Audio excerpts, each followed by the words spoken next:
Welcome on behalf of Stellenbosch University, the Department of Food Science, to the 2020 New Product Development Day. And as you can see, there's something very, very special about today's event. It's a virtual event.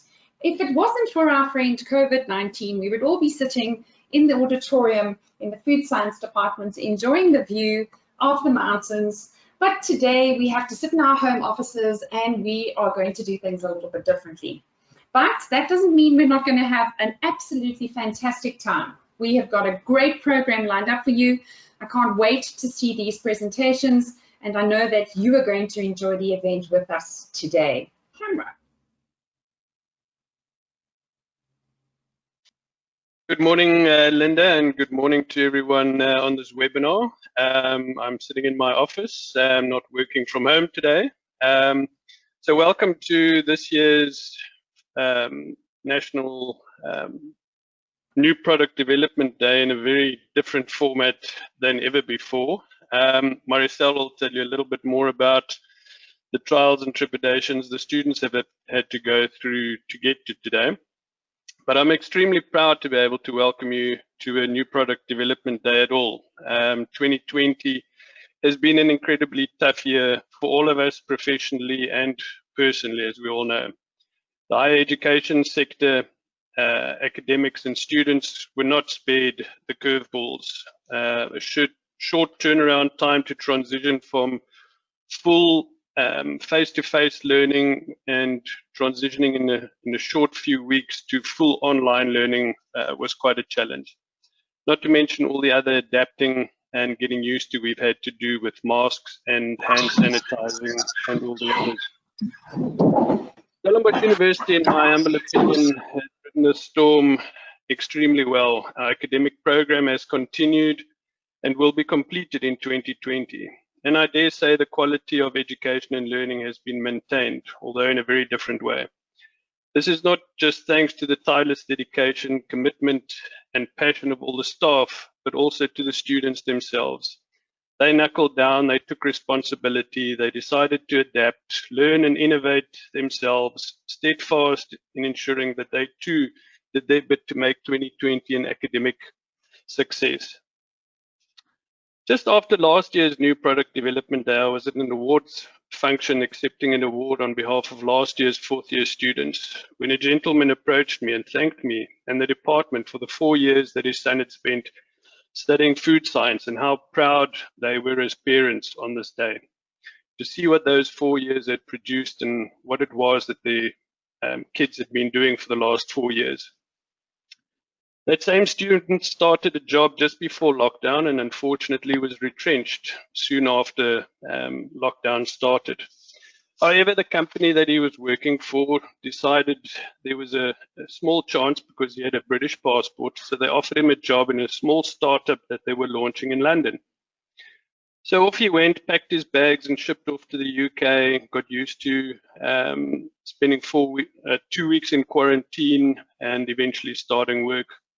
It was a 3-month contract, and after 2 months, the company offered him a permanent position because they were so impressed by his skills, his initiative, his dedication, and his knowledge. He told his folks a few days ago that he felt his Stellenbosch food science degree had given him the edge over the locally qualified colleagues.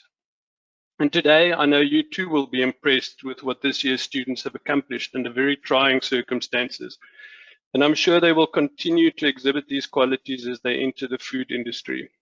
Above all else, I think all the parents out there today will be extremely proud. These final years have been robbed of doing new product development in the usual way, the highlight of their 4 years at Stellenbosch, of having a year-end function, a last haste dance, and even a graduation ceremony. Events that they will have looked forward to with much glee just a few months ago. But without complaining or dejection, they got on with it and are already making plans to have these celebrations of their achievements in completely different ways than they ever imagined. They're an example to us all, and they exemplify the spirit of food science at Stellenbosch University. I'm very thankful and proud of all the food science staff and the students that have made this day possible at all. So enjoy today, ask questions, give advice, and be proud. But also remember, that they are food scientists only just starting their careers. So with that, over to Maricel to tell you a little bit more about today. And thank you very much for everyone that's online. It's great to see such huge numbers of people attending, a very interesting format that makes that possible. So from my side, thank you and good luck to everyone and enjoy the day. Thanks. Welcome to our new product development day of this unique year of 2020. Let me introduce the 6 very special and unique groups to you and the products they have developed, namely Hluthi, Gear Up, Binzi, Imbewu, Kitli, and New York. Every year the students get a theme, and this year the theme was, where does science meet NPD in addressing sustainable and affordable nutrition for the South African consumer? Each group had to define what sustainability means for them, who their chosen target market was. Once they have brainstormed around gaps in the market and toyed with various concepts and ideas after market research, and then also clearly defined what affordability means for their chosen target market. Groups had to approach all their decisions scientifically. In other words, justify decisions based on either primary data through surveys or interviews or through scientific journals. Since no product could be produced in the NPD labs due to COVID-19 and lockdown, all concepts were therefore mainly based on theory and research. Groups could therefore be a bit more creative and potentially use processes and equipment that we not usually have access to in the laboratory. That is the more positive side of lockdown this year. No sensory analysis occurred, so mock sensory data were given to the students, which enabled them to discuss the degrees of liking of their product and make conclusions and recommendations based on their findings. The students had to include various aspects. They had to identify primary target market, include one food trend of the year 2020. They also had to benchmark their products against existing products on the market. The costing is a very difficult category for us since we're not in a real factory setup producing mass volumes. So to level the playing field and to expose students to some of the aspects in costing, regardless of the target market, we said that everyone is producing 10,000 units per month. They have to work on a minimum wage of 3,500 Rand per person per month. Variable product development and factory costs at 1% had to be calculated. They also had to include distribution costs. They had to look at the percentage margin plus VAT, which equals to 45%, and then also retailer costs and the last 15% VAT. Then they also had to research food safety aspects and look at microbial limits and hazard plans, and then also adhere to at least a minimum shelf life of 7 days. This year, nutritional information was obtained using the nutrition analysis software for professionals called Nutritics. They also had to look at consumer research, include and incorporate South African legislation that they thought pertained to their products, and then also research suitable packaging.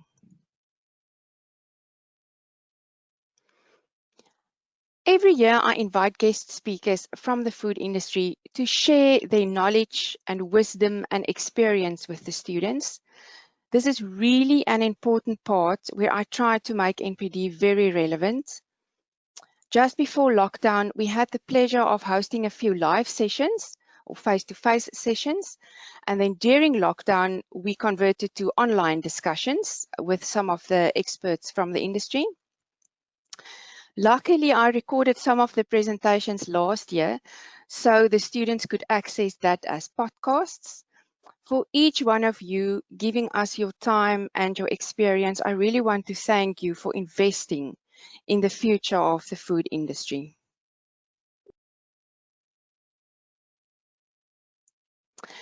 Then to go over to the student prize sponsors, thank you for all of you, quite well-known companies in South Africa.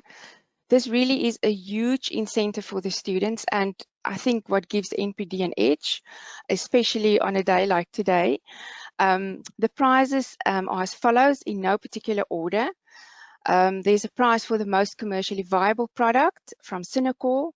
The product concept best liked by the audience. So all of you are going to participate in a live poll today. So please make notes as we go through all the presentations, because in the end you have to make a decision, and that prize is sponsored by Microchem. Then there's also a prize for product sensory testing well demonstrated and clearly presented.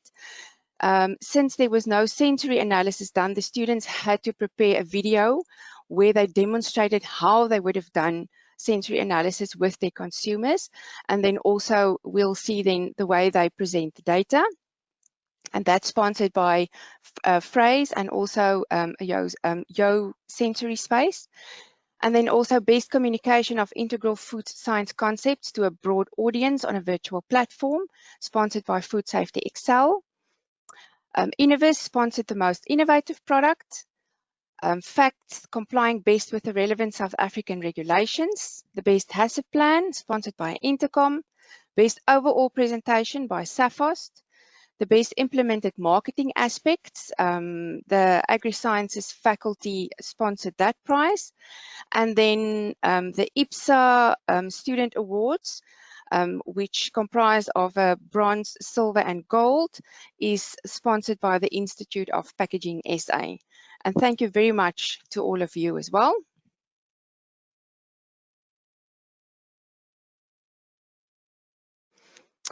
Although no products were manufactured, a lot of companies sent samples to some of the groups to play around with it at home. The connections and the contacts the students make through this exercise is so important for them. Not only do they learn professional communication, but also the whole process and the various aspects linked to suppliers. Thank you for your willingness to share and help the students as well. Then for the lucky draw, there's going to be 2 lucky draws. Thank you to SA Olive for sponsoring the 2 lucky draw prizes of award-winning South African extra virgin olive oil.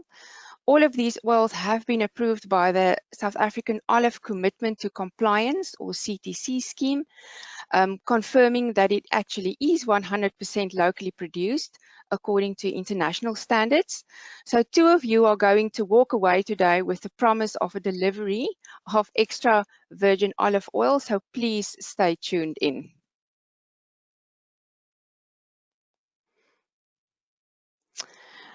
Then the online services sponsored, a big thank you to Food Focus team for hosting this event for us. Your team rock. I really want to thank Adele for her hard work, patience and attention to detail behind the scenes. You are incredible to work with. And then also thank you for Linda, our MC for today. Then I want to thank Leanne Silver for providing us with free access this year on the Nutritics analysis software. It was a lifesaver when lockdown hit us. Without the software, we would not have been able to produce a nutritional information table or identify potential claims. And then also thank you to SAFOST for advertising this event for us. They've done so for many, many years, and a big thank you from my side. And then also thank you to other companies and individuals sharing this event on LinkedIn, Facebook, and Twitter. We really appreciate it. And I'm glad that we have a record attendance today. Then the packaging judges. The packaging prizes were judged last week already, and that were based on reports that the students wrote, as well as PowerPoint presentations. And this was done by Susan Featherstone, Ingrid Skuman, and John Fox. Thank you very much for your assistance in this as well. And then some of the NPD prizes have already been screened, and I know some of the winners already. And thank you to Karen and Rolf Eis, Dr. Heidi Grimmer and Krishna Fulyoon, who's going to judge some of the prizes today still. And then the other judges that's also participating today for some of the prizes is Colleen Hanekom, Dr. Fru Nishe, Dr. Nikki Hogan, Carla Groenewald, Dr. Deborah van der Merwe, and Lisa Ronquist Ross. Thank you for all of your time and effort as well, taking a day off and participating in our NPD Day. It really means a lot to us. Thank you. Then this cannot happen with only one person. It is really a team of people behind all of this. So I really want to thank Professor Pieter Gous and Dr. Janine Marais. Peter helps and check that we do the correct, that the students do the correct things with regards to food safety to ensure that the products will be safe at the end of the day. And then Janine helped with the sensory evaluation to make sure that the students ask the right questions and do the evaluations in the correct manner. Thank you very much for your help and assistance throughout this year. And then also Megan, Arendse, Veronique Himan, and Gertrude Koopman this year. Thank you for your assistance. And then I would have also not been able to do this without the Demis. Marby and Ty and Lenay, thank you very much for your help. They give feedback to the students, help read the reports and mark the reports, which is lengthy documents this year. And then I also want to thank Lenay specifically.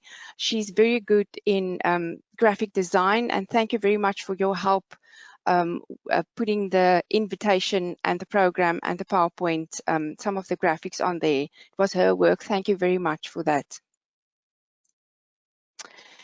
Then the last but not least, the students, you are the stars of today. Thank you for your hard work. You are always so positive, and I really enjoyed working with you. You had to overcome huge problems this year, change from face-to-face to online, still work together as groups. Thank you for your hard work and your enthusiasm. I really appreciate this, and I really want you to do not stress today and enjoy today. We look forward to hear what you have developed through this year. And then I just want to thank all the guests or the attendants, the people that's attending today. Thank you for taking time off your busy schedules and taking part and listening to what the students came up with this year. So if any one of you want to get involved in NTB, in the NPD process in any way, please do not hesitate to contact me. You can email me at marisel@sun.ac.za.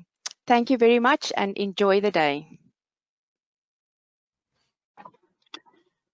Molweni, goeiemorgen, good morning everyone.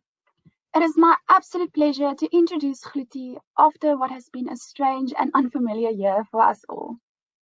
Hluthi is a meat imitation product consisting of chicken-flavored seitan strips in a chakalaka sauce with red kidney beans.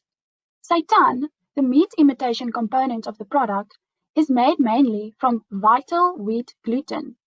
It mimics the taste and texture of meat. The chakalaka sauce lends the product a traditional South African taste, while the red kidney beans ensure a product with a complete amino acid profile. The product will be packaged in a 500 milliliter Tetra Ricard.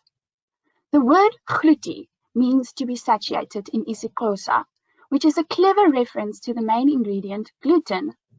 Our ultimate reason for developing the product was to provide an inexpensive protein source to South African consumers. In South Africa, lower annual household income results in a limited diet that mainly consists of starch-based foods. Research indicates that in these households, the consumption of meat is limited. There is thus a significant shortfall of protein intake due to economic constraints. Research also indicates that food demand will increase with 70% by 2050. This is troubling as the production of food equates to 30% of the world's greenhouse gases. It is also estimated that about 71% of the rainforest conversion is being used for cattle ranching, and 14% used to produce animal feed. Thus, nutrition to us was providing a protein source to a group of South African consumers who cannot afford to buy meat products regularly. We decided to do this through the use of gluten, as meat alternatives are more affordable and environmentally friendly compared to the meat industry. Tetra Ricot is also affordable and will meet the needs of mindful consumers. Socioeconomic measure, or SEM, was used to define the primary and secondary target market of Hluthi. Hluthi is to be marketed at consumers who desire a more affordable source of protein. SEM groups 5 and 6 were identified as the primary target market. The monthly income of consumers in SEM groups 5 and 6 is 9,571 Rand as of 2019. The target audience for Hluthi is a working class person between the age of 18 and 50 who does not have a lot of time or money to feed their family. But Hluthi can be enjoyed by all South Africans. Vegetarians were chosen as the secondary target market. Vegetarianism is a lifestyle rather than an income-based classification, increasing the number of consumers Hluthi will be marketed to. It was found in 2019 that poultry was the most bought meat product, likely due to the affordability thereof. It was therefore decided that Hluthi should mimic the taste and texture of chicken. The target market research showed that 71% of the primary target market consumers found the price of meat products expensive. The price of Hluthi may look high compared to traditional protein products, but keep in mind that Hluthi can be enjoyed on its own, whereas other meat products require more food groups to make it a meal. The price of the main protein source in our product, seitan, is a more accurate representation. A benchmark analysis was conducted for both the primary and secondary target market, since the competitive products differ significantly for the different target markets. The primary target market benchmark analysis found similar products that are marketed as complete meals. These products are ready to heat, just as Hluthi. It can be seen that the price of Hluthi comes to 8 Rand and 40 cents per 100 grams. It was found through market research that South African vegetarians are not very familiar with seitan. The secondary target market benchmark analysis showed that meat alternatives available to consumers are expensive and not inclusive for all South African consumers. The benchmark analysis found that there are less complete meals available for vegetarian consumers.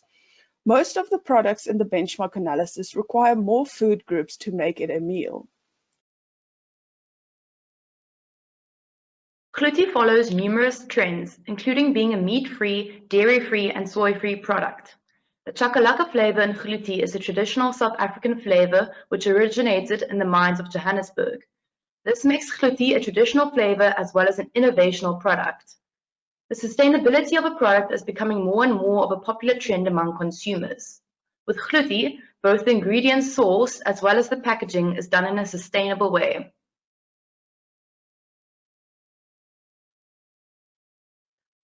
SWOT analyses are used to look at the strengths, weaknesses, opportunities, as well as the threats of Hluthi compared to other products currently on the market. Strengths are factors that can positively influence a consumer's perception of Hluthi. These included being the first product of its kind in South Africa, its affordability, and Hluthi having a protein content which is comparable to traditional meat products. Weaknesses obstruct the desired consumer's perception of Hluthi.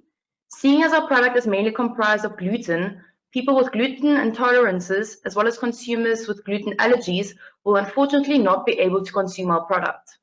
Another weakness is that the sensory attributes of Hluthi, when compared to traditional meat products, may vary slightly.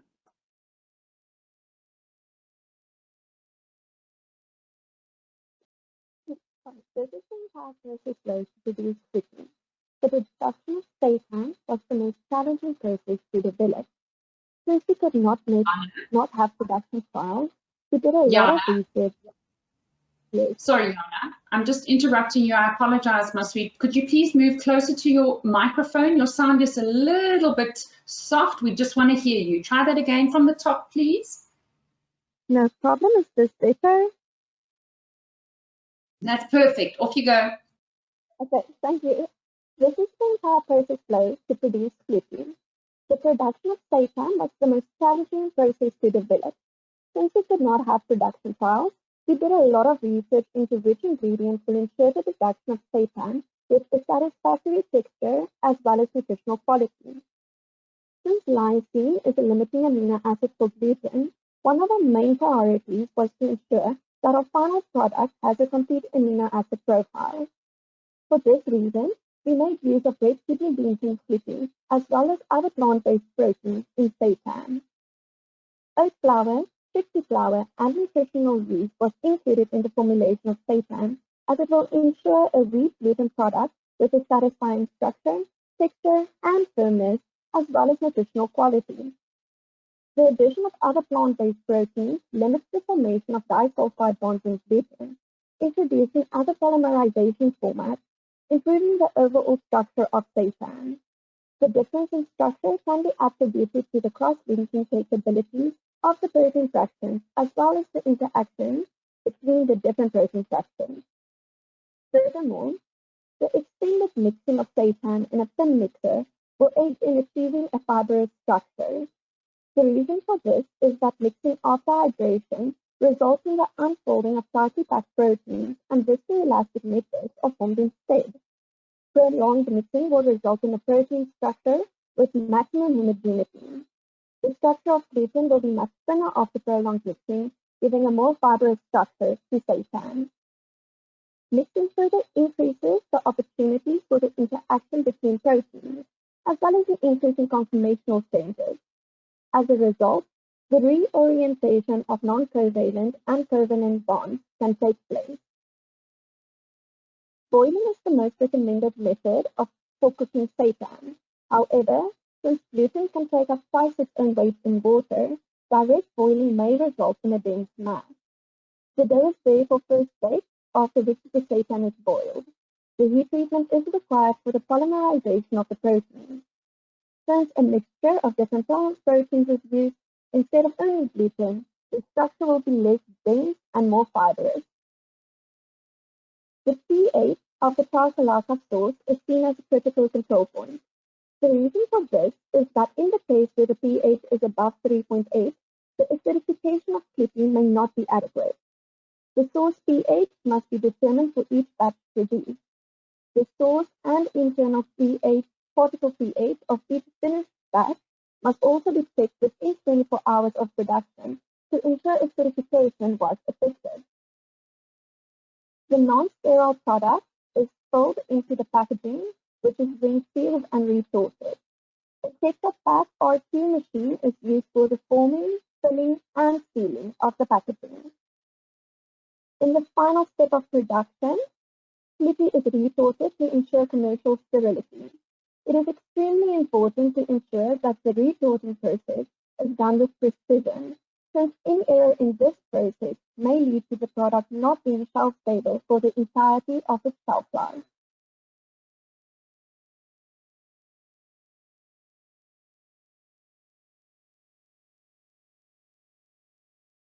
Processing aims to render Hluthi commercially sterile to ensure a shelf-stable product with a shelf life of 2 years.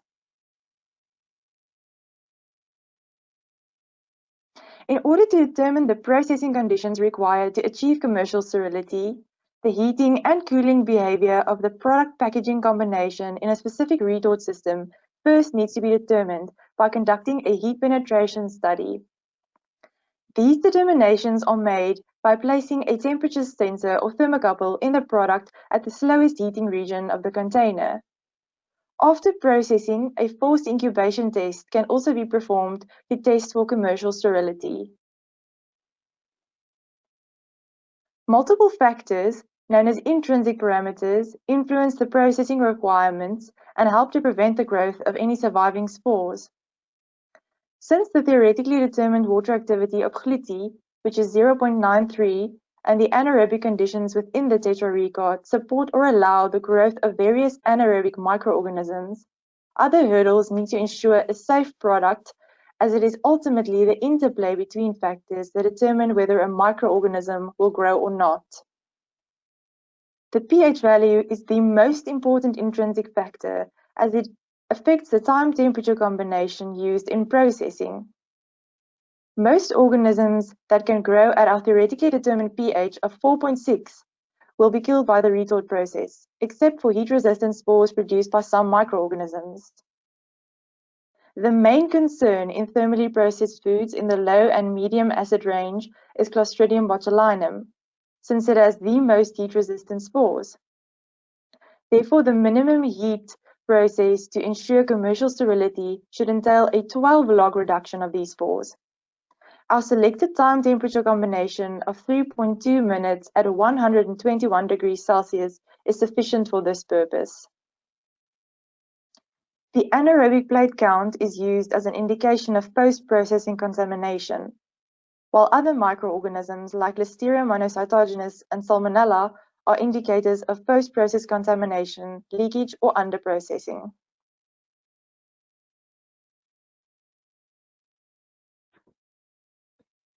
Chemical tests should be conducted using the official AOAC methods of analysis.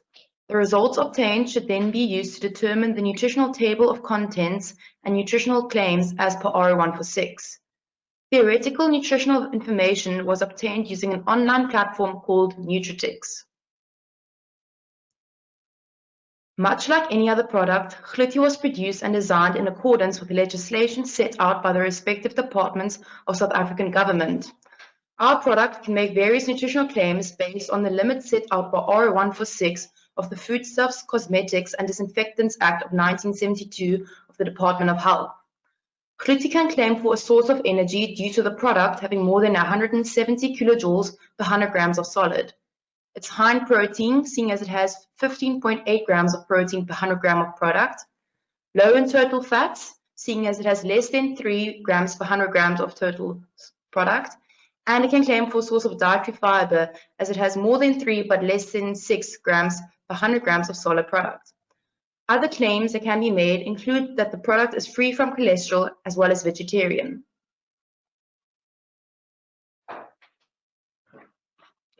The relevant legislations that are used during the formulation process of Hluthi can be seen here. These legislations are in accordance with the essential composition of the product, quality and nutritional factors, any food additives or contaminants in the product, the weight and measures of the ingredients, methods of analysis and sampling of the raw ingredients, as well as the labeling laws of the product. Consumer testing was conducted using 50 unclaimed consumers to test 2 Hluthi flavored variants, namely A, curry flavored Hluthi, and B, chakalaka flavored Hluthi.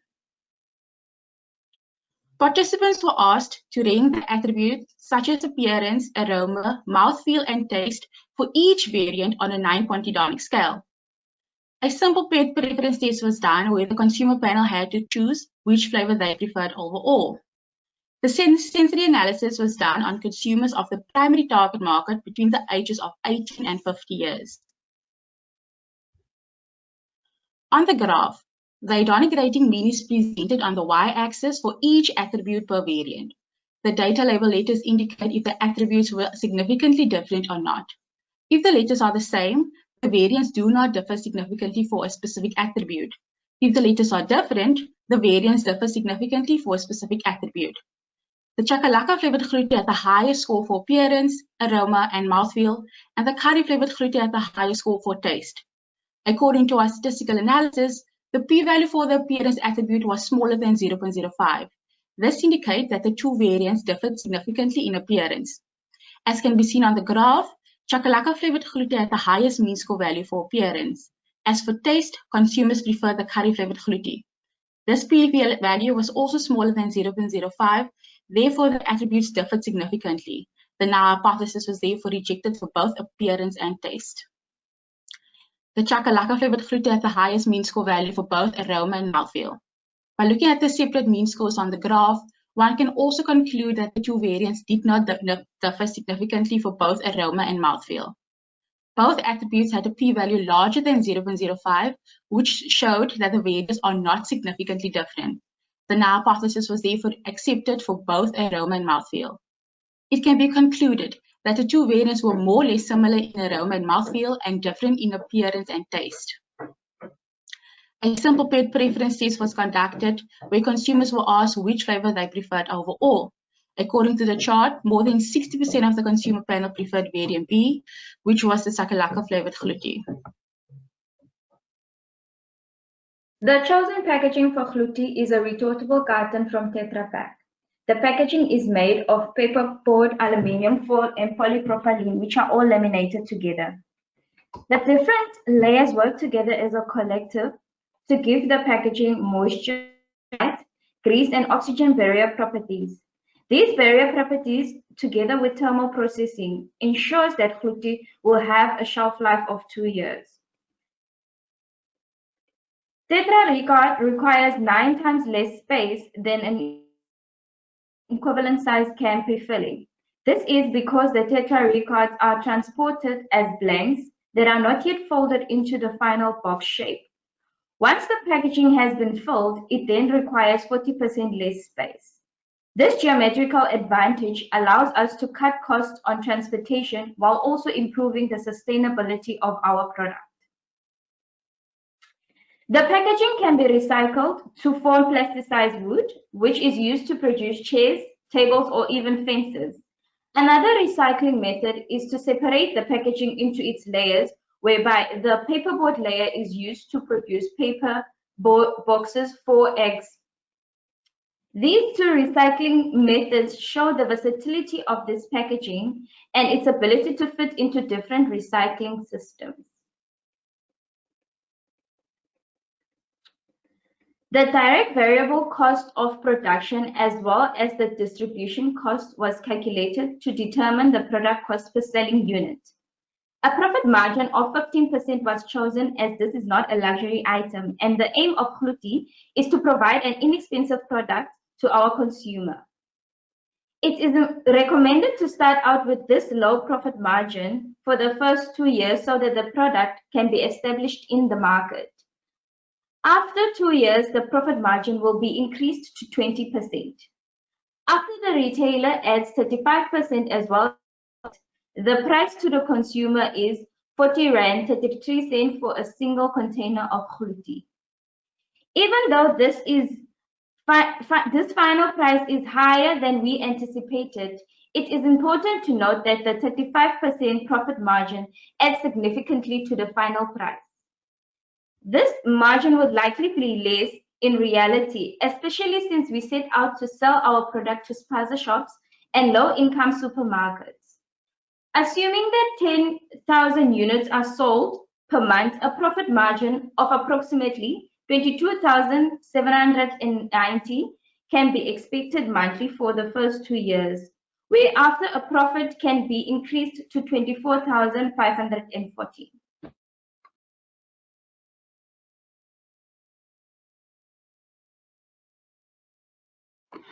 Some aspects that make Hluthi stand out are the shwe-shwe-inspired design of the package, the attractive billboard effect during retail display, the long shelf life which reduces food waste. Hluthi is easy to carry, store and prepare. It is also easy to open and reclosure is possible. Hluthi can be enjoyed on its own or be in addition to any meal. Lastly, 1 carton of Hluthi can be shared among 4 people, allowing for a great opportunity of unification.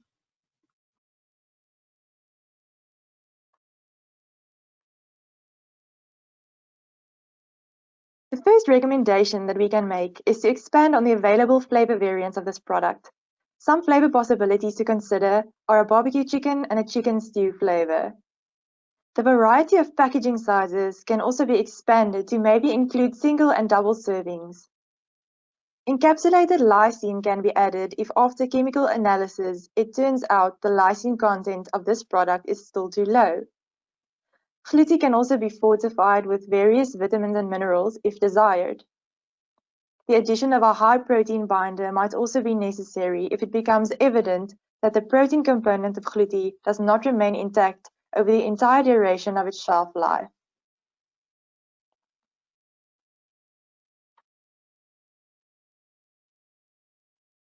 We would like to thank everyone that provided us with information and assistance during the research of this project, as well as willing sponsors. Furthermore, we would like to thank Stellenbosch University, in particular the Department of Food Science, with special thanks to all the hard-working lecturers, technical assistants, and demonstrators with guiding us through this year.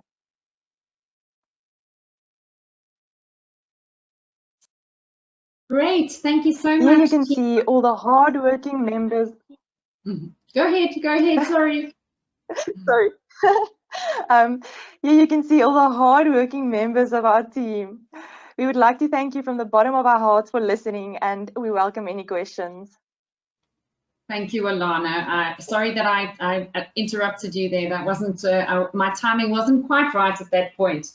Right, ladies, I'd like to ask you to put your webcams on, please, so that we can at least see you while we're asking some questions of you.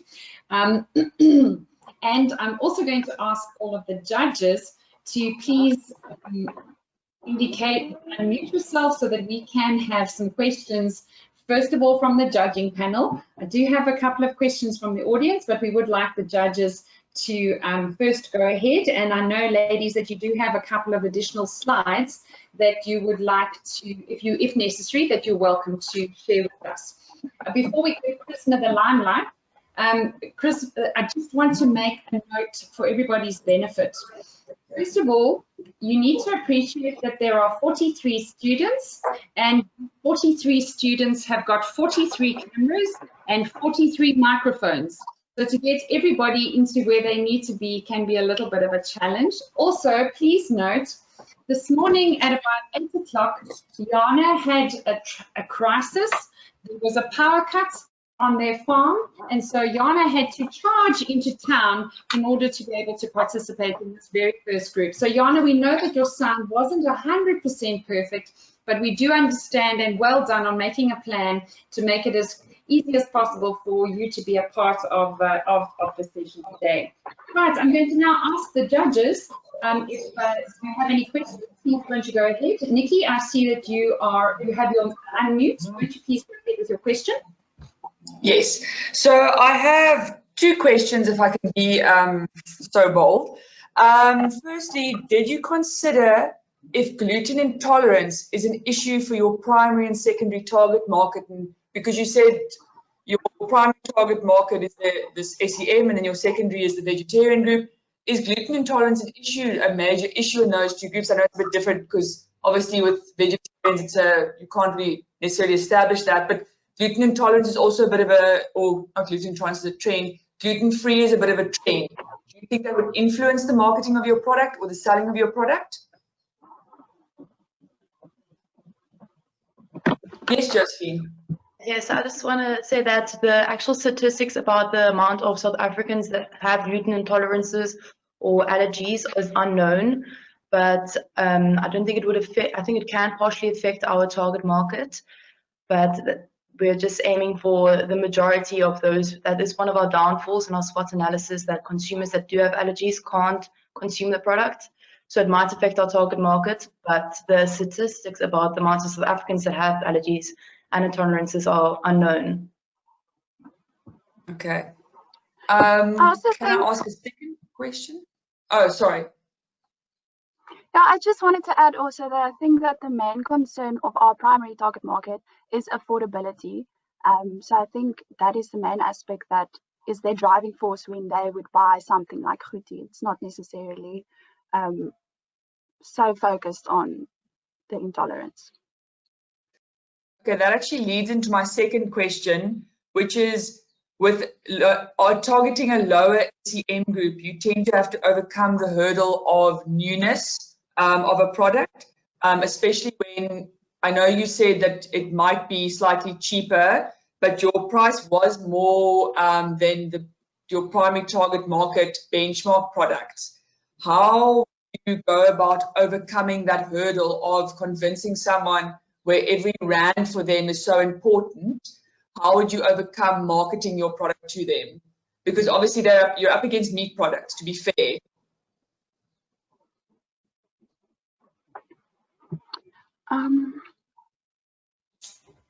Ladies? Yes, Nicola. Yeah. So if I understand what you're saying about the price was higher than we anticipated, but we feel that because our product has a better nutritional content compared to these other products, that the consumer would, once they know about the nutritional content, they would be more inclined to buy the product. And therefore, and that was also the reason for the chakalaka flavoring, because it is in these in the target market, it is a flavorant that they are more used to. Okay, thank you very much. That answers my question. Krishna, you have a question. Would you like to go ahead? Thank you. Good morning. I just have a question on when you listed the positive aspects of Hluthi, you mentioned unification in one of the blocks there, but can you maybe just elaborate on what is meant by the term unification? When we added that to, sorry, when we added that, the idea was that a Tetra record is about 400 milliliters, and we worked it out that one serving would be about 100 milliliters. So the idea was that when you buy one carton and for your family of 4, then everyone can come together at the table and you can enjoy the one carton and share it among your family. Or even with friends, if people come over, and you can then share this box with 3 other people. Thank you, Andrea. And then just one more question on the term seitan, which is the chicken alternative. Do you think your target market are familiar with the word, and would they, if they see it on the shelf, would they know what it is and reach out and buy that product?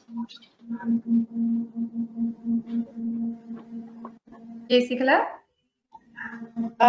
So we did in our secondary target market research, we found that even vegetarians in South Africa are not very familiar with seitan. Although they might have heard of it, it is not currently something that is on the market. And so with the primary target market, it is also something that they would be unfamiliar with. But because of the cost and, again, the nutritional content of the product, we hope that they would learn what it is through our product. Okay, Velona, you wanted to say something? And then Andrea, yeah, Velona? I just want to add to that. So we use the word... Sorry, Andrea. We use the word seitan to explain then what it is, the component, but on the packaging itself, I don't think we use the word seitan. There's a description of what is in the package, which says wheat gluten strips.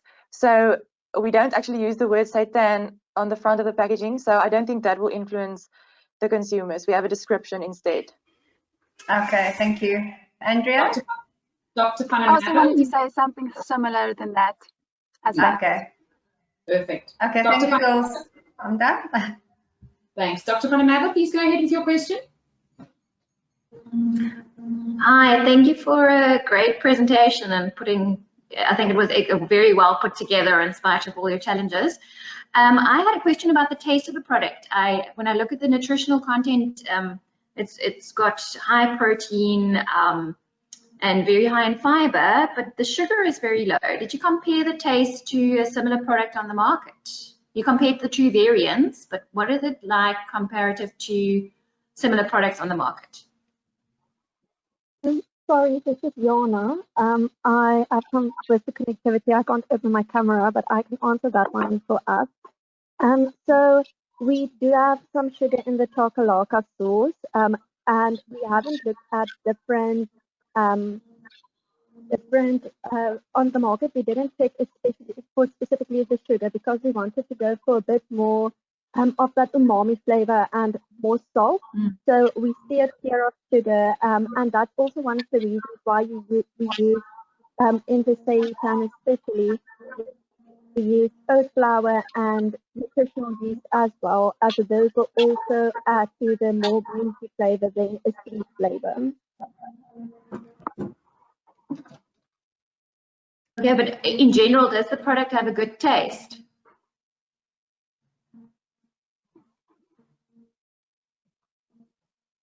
Alana, go ahead. I just want to add, Jana, since we couldn't actually produce the product, that is very difficult to actually determine because we never made it and it couldn't be actually tasted. So that is something to consider in the future if the product would be produced. Okay. I think what's important to note at this point is none of you have been able to make the product due to the restrictions. So in this case, I think although the question I think is valid, I think it's taken into consideration, you know, the current circumstances. Dr. Frew, your question, please. Good morning, ladies. First, I'd like to congratulate you for your effort in putting together your project. I think Team Hluthi, you've done very, very well in doing that. And Yana, to you specifically for not giving up despite the challenge you had in the morning. So well done there. I've got first a comment I want to make around affordability. So what you need to take into account as you move forward with this is the current circumstances with COVID. Lots of people have lost their jobs. The people that have taken salary cuts, so affordability becomes a really, really important aspect of their shopping behavior. And if I look at the SEM that you're looking for, that becomes even far more important. So be conscious of that. Your ingredients are very interesting. They're familiar ingredients. I don't think we should worry about the gluten. People consume a lot of bread in this country. So I think from that perspective, you don't have to worry about that too much. But the question I had was, you had pH as your critical control point. And what I didn't see was what you used to be able to control the pH to what you wanted. You did state the pH, but I wasn't quite sure what is it that you actually use to ensure that that critical control point is what you need it to be at each processing. Hi, Dr. Frew, Jana again, if I can answer that one for you. So we make use of base of our sauce is tomato pulp and also vinegar. That's our two main, I don't want to say ingredients, we have a lot of vegetables in there as well, but those are the two we will use to control the pH. So if we formulate the sauce, test the pH, and we are above 3.8, we will look to use, sorry, we will look to use vinegar to acidify or to get it to the correct pH in the case where it is too low. Too high, I mean, sorry. Okay, thank you. That's clear. Thank you.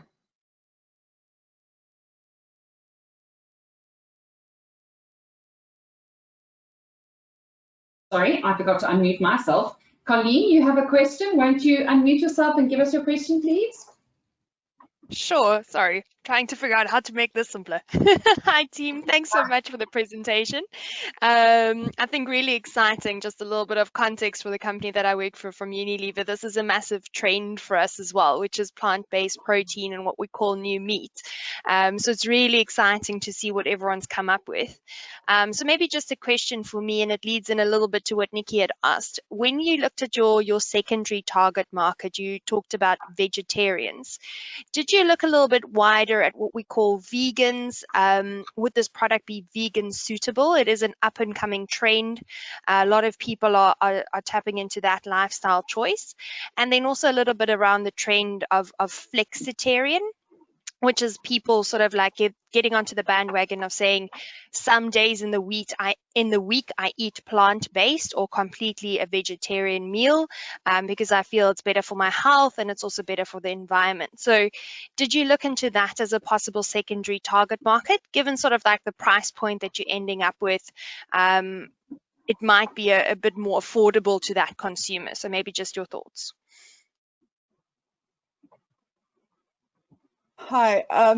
So yes, the vegetarians as the secondary target market, we also, that would include flexitarians.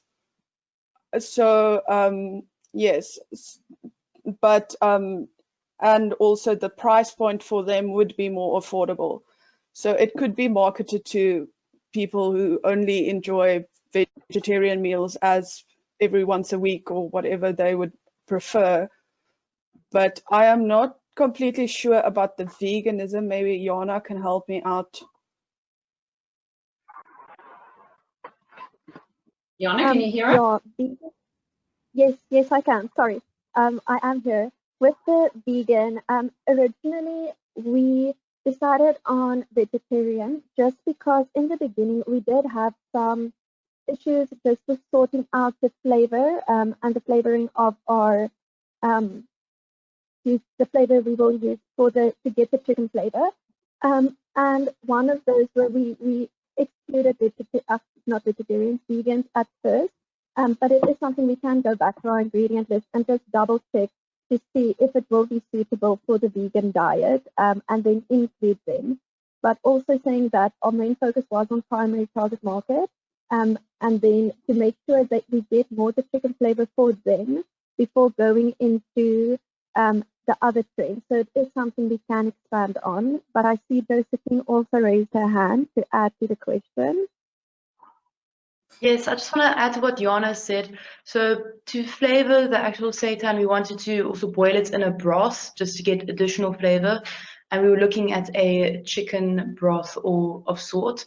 And then also in one of our formulations for the actual ingredients of the product, the sauce that we used for the chakalaka could contain one of the possible allergens was cow's milk or lactose. So that was a potential allergen, which I think one could move around now for production and so on. You could try and find a alternative, but that was our main concern. Thanks, guys. Great. Thank you. Thank you. Lisa, you've got a question. Please go ahead. Thank you, and well done to all of you for being able to shift and be able to work virtually together. It's certainly not easy, and great presentation. I have two questions. One is around in terms of cost and affordability. Did you consider potentially doing a plain version to give that versatility to consumers to use it in the way they'd like to use it? And that could also be able to potentially drop the price point. So an unflavored, unsourced version. And the other one was obviously this packaging as a retort carton for a ready meal would be quite unfamiliar for consumers. How would you try to get trial in order for consumers to be able to actually see that that is a meal in there? How would you go about that? If I could answer the Andrea, go ahead. If I could answer the second question to make people more aware of the content, I think that one thing we can possibly do is put a picture, an attractive picture of our product on the outside of the carton to lure in the consumers and make them aware of what this product actually is and how it would look on their plate, and maybe increase the desire for that specific product. For our product. Okay, thank you. Thanks, Andrea. Would someone like to answer part one of the question? Yes. For part one of the question, it is something we can look into because we can produce the seitan only as is with a little bit of flavor in there. Just so because it has quite. I have made it. I know I've made it, and Josephine has made it. Not with all the ingredients and so. But it has it's very bland if you don't add anything, but it is possible and it is done. I know in America, especially, in the US, where you can buy like you would buy a chicken breast, you can buy a seitan, just a piece of that, so that the consumer can prepare that in whatever way they would like to do that.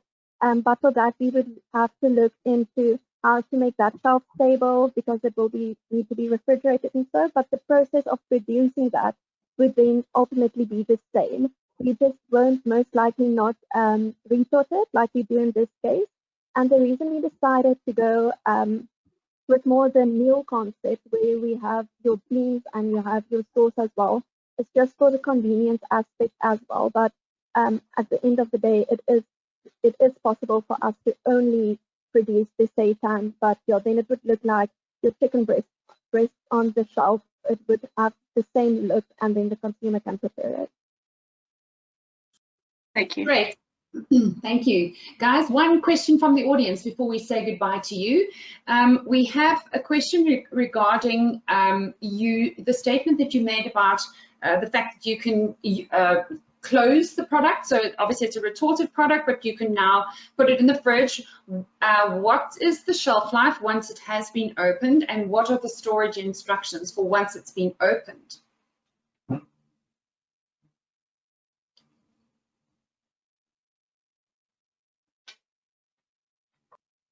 Anyone? Go ahead, Nicola.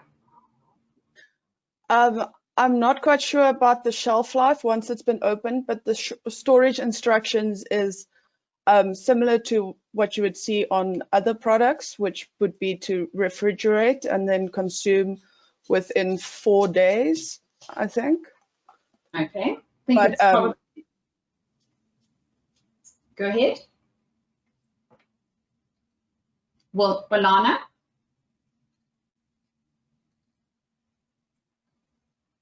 I would like to add to Nicola's answer. Can you hear me? Yes, we can.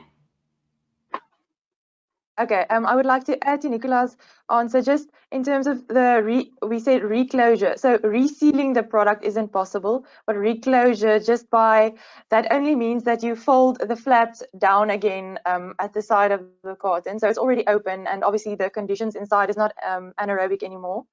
So you can refrigerate the product then, but we do suggest on the packaging to remove it from the original container once opened and store like in a plastic container in the refrigerator.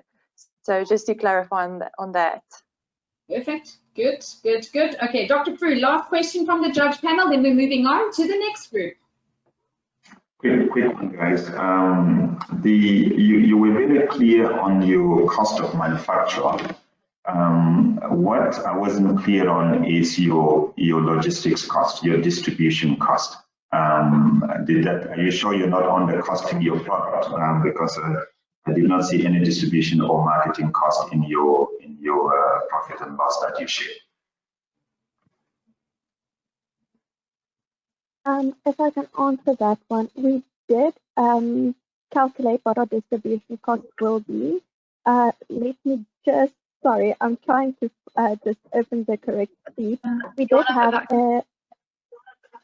So I saw now our distribution cost per unit is R1.45. It was on our cost. Go ahead, Jana. So, okay, no problem. I know for the distribution cost as well, that was, we had to use a certain formulation to do that, but yeah, so it's not necessarily for the advantage of our packaging where we have a lighter package and we can fit more packages in a pack. That's not necessarily included in our distribution cost, just because that wasn't taken into account with the format we had to use.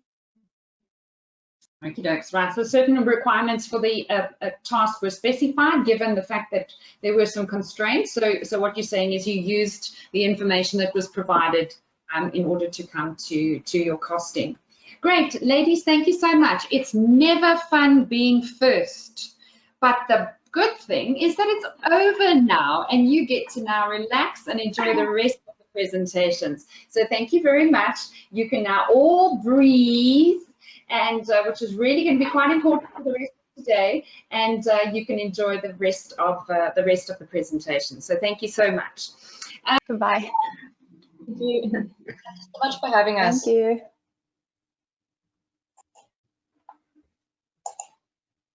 Right, ladies and gentlemen, while we're doing musical chairs with a whole bunch of students in the background, thank you so much for your patience, and we appreciate your questions.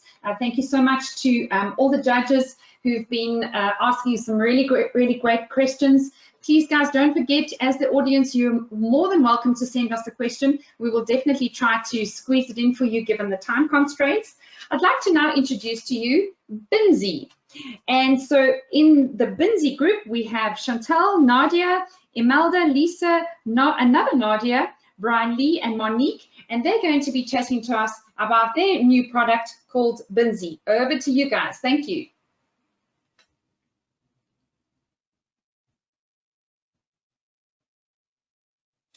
Nadia, are you up?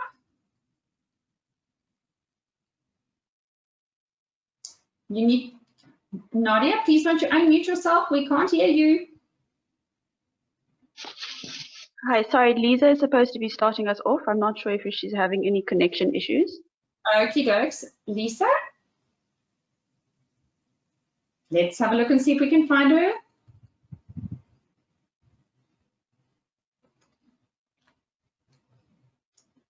I see her coming in. All good. Let's just give her a moment. Lisa, you with us?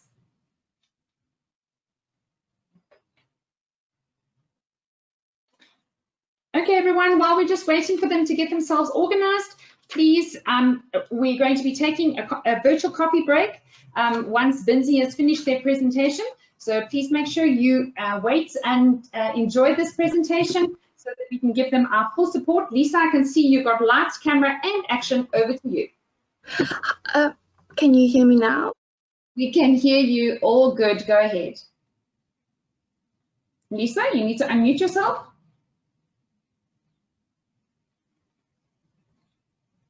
We got some connection issues on that side. Lisa, I just need you to unmute yourself.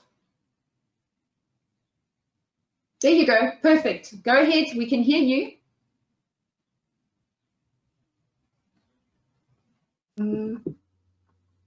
Is my audio? Yes, your audio is good. Lisa, you can go ahead. Okay, let's start this again. All good. All right. Imagine a steaming plate of fried corned beef and pap with the aroma of caramelized onions and rich spice.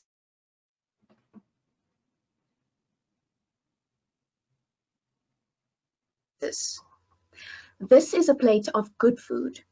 Imagine if this meal was also sustainable to the environment, affordable and nutritious for you, and a scientific invention. Ladies and gentlemen, I give you Binzi.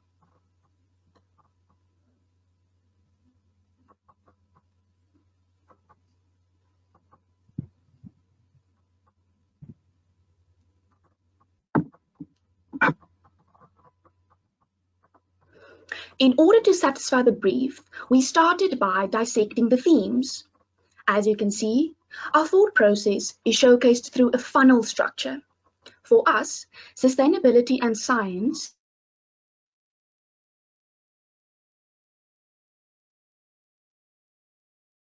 is using plant-based ingredients to mimic umami-flavored products and choosing recyclable packaging. Affordability is important to our consumer, as 50% of South Africans live on 992 Rand or less per person per month.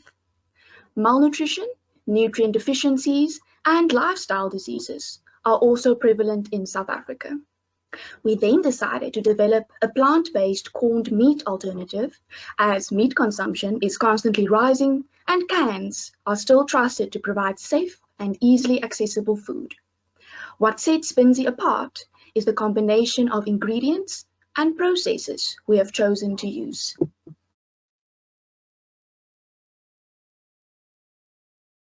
Binzi, by its description, is a savory flavored bean and vegetable-based meat substitute. It is expected to contain vitamin A, B1, B2, B7, and be remarkably high in vitamin B9. Binzi is a ready-to-eat convenience food product that can be consumed at any time. Our goal is to offer an alternative protein source with higher fiber content and less fat than the benchmark products. Purslane is an underutilized ingredient in foods, and the use of this succulent plant in Binzi is particularly special. This plant is classified as a weed but holds a variety of valuable nutrients. By choosing to incorporate beetroot and carrot offcuts into our formulation, we are utilizing discarded ingredients while still containing beneficial components. The ingredients chosen for Binzi were based on their nutritional and structural functionalities. Binzi is made up of a variety of beans, such as black beans, black eye beans, and red kidney beans. Beetroot, carrots, and purslane, a leafy green plant, are all used in combination with vegetable offcuts that would usually be discarded as waste. The remaining ingredients are used for hydration, flavour, binding, and gelling.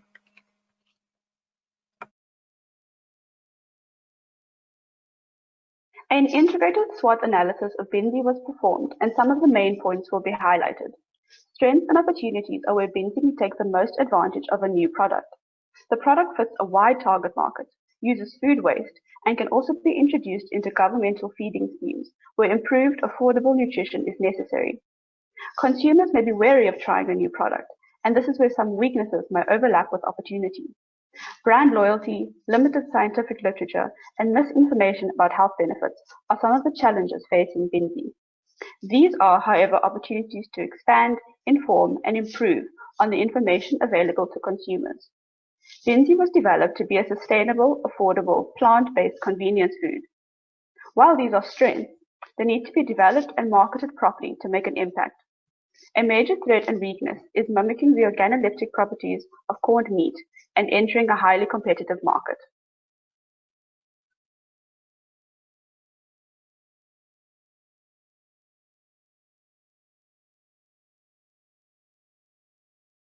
Our primary target consumer falls in the SEM 1 to 4 group and is between the age of 25 and 35. To briefly understand our primary target market, a target audience profile was created. This is Mary. She fits the target market age and works as a domestic worker. She earns a minimum wage and uses her food budget to buy canned products and staple foods. These are inexpensive, filling for her family, and do not require refrigeration prior to opening. These products, however, do not contain a wide range of nutrients, and alternative, more nutritious products are often too expensive. Many of the consumers in our target market face similar challenges and struggle to get enough fiber and protein into their diet based on their limited income. As we'll be using plant-based ingredients, the price range will still fit her budget for the canned foods she usually buys, but with added benefit of increased nutrition for her and her family. Although not exposed to these issues, our secondary target consumers are those who regularly eat plant-based meals, are health conscious, and looking for more affordable protein sources. To easily understand this target market group, we also created the profile for John. John is an extremely busy student that has a limited allowance for food and groceries. He is aware of the health benefits of eating more plant-based foods, as well as the negative environmental impact that meat consumption has. Thus, he is transitioning to a more plant-based diet and is in search of more affordable protein alternatives. He has limited time to prepare for meals, but still wants a variety of nutrients that are convenient. Binzi will also be ideal for people like John. Benchmarking analysis was done on corned meat and beef products currently available in the South African market. Although various imitation meat products exist, it was decided that these would not be considered as they stray too far from the product's goals. Therefore, only corned meat products were considered, as these are what Binzi is directly competing with. Products were compared for price and nutrients per 100 grams. The least and most expensive cost R7 and R19.33 respectively, with Binzi falling in at R8.49 per 100 grams. A comprehensive nutritional comparison was done, and we concluded that current competitors are all meat-based products, contain little to no fiber, and are high in fat. It can be understood from their respective ingredients that benchmark products are low in overall nutrients. Conventional corned meat has a minimum fat content of 7.9 grams, with an average of 13 grams. 4 of the 7 products compared contained no fiber, with a maximum fiber content being 1.2 grams. Protein content in products benchmarked ranged from 7.9 to 25.6 grams. It can be seen from these figures that Binzi, shown in red, has less fat, higher fiber, and contains comparable protein. A similar product to Binzi is not currently available to the vegetarian market in South Africa.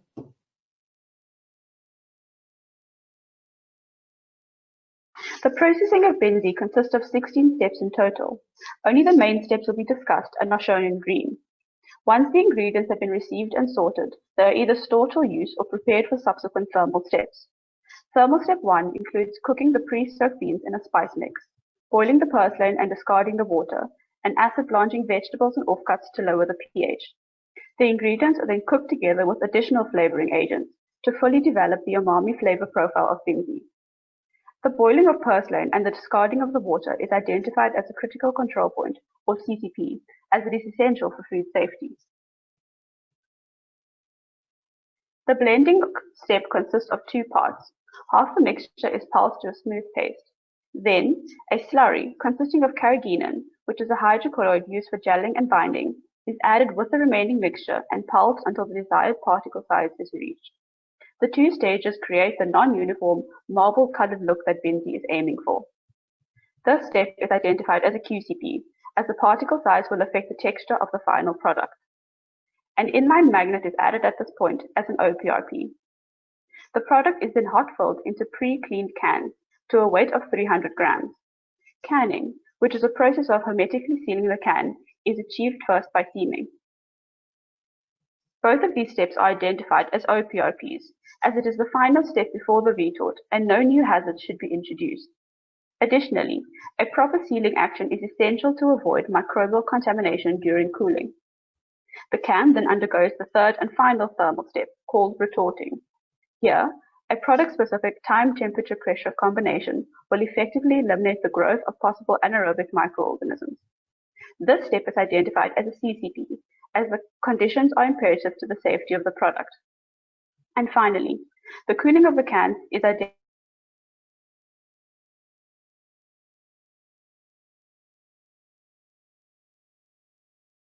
Okay, we've got a little bit of a sound problem there.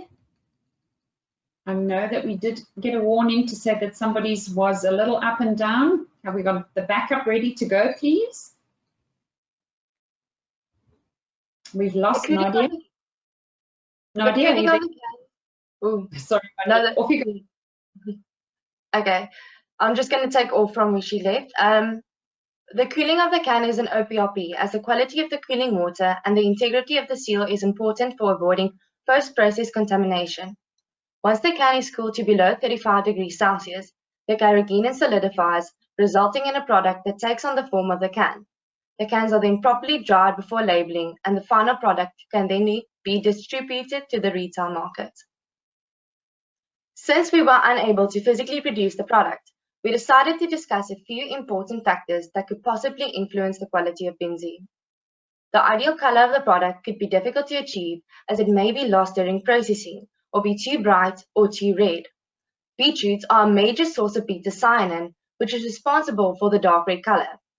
The beetroot might lose its color during processing, as the processing temperature can affect the beta-cyanin stability.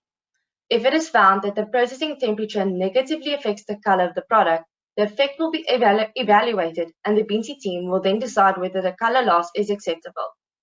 The loss of color should not be detrimental to the quality of Binzi, as a bright red color is not desired. Trials will be done with different beetroot varieties. Some potential problems were identified in terms of flavor. Firstly, the product may be bitter due to the terpene content of carrots and beetroots. This is unlikely, as the sweet taste of some carrots and beetroot should mask the bitterness. However, a non-nutritive sweetener may be added if the masking properties are insufficient. Secondly, astringency may be caused by the purslane, as it has a characteristically tangy and tart taste. No reports have found that the astringency of the leaves and stems were overpowering when used in food products. However, if Binzi is perceived as astringent, the non-nutritive sucralose will help to balance out the acidic taste.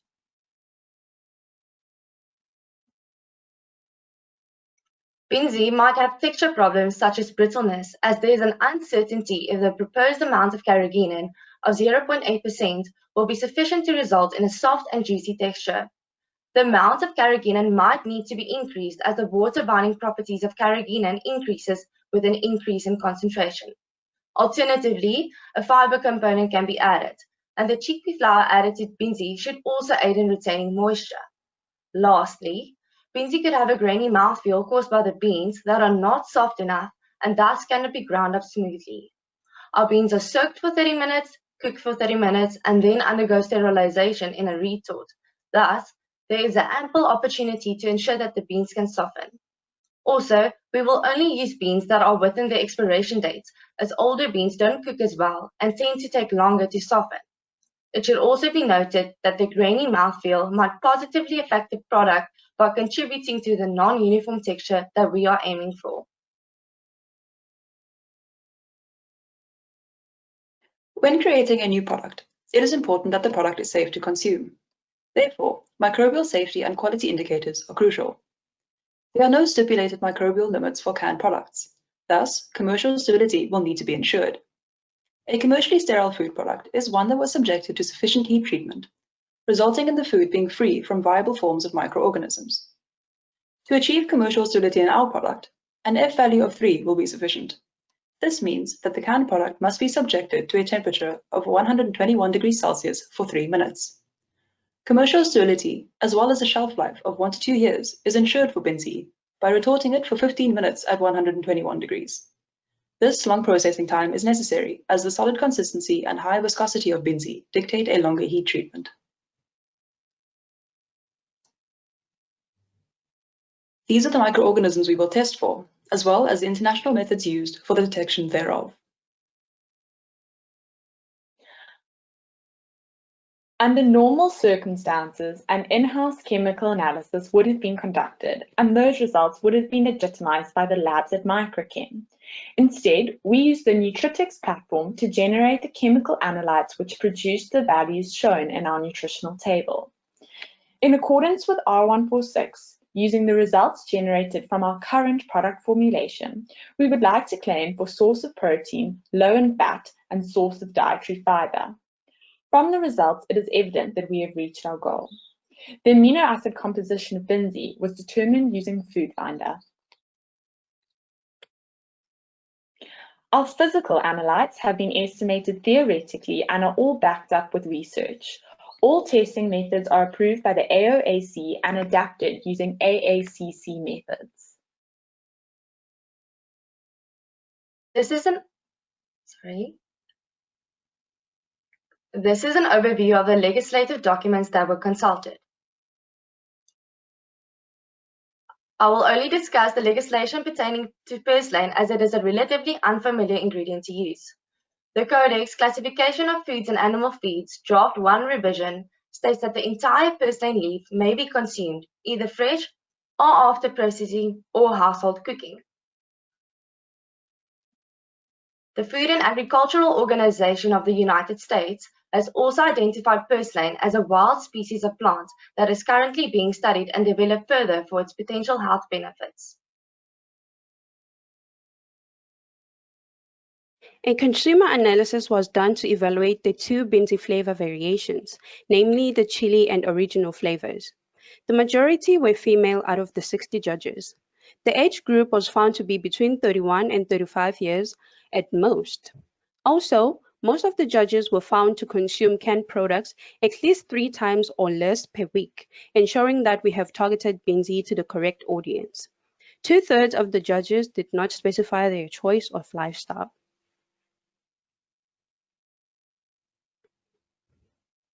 Both variations achieved a mean value of above 5 for the appearance and flavor, while achieving a mean value of about 4.1 for the texture on the 9-point hedonic scale.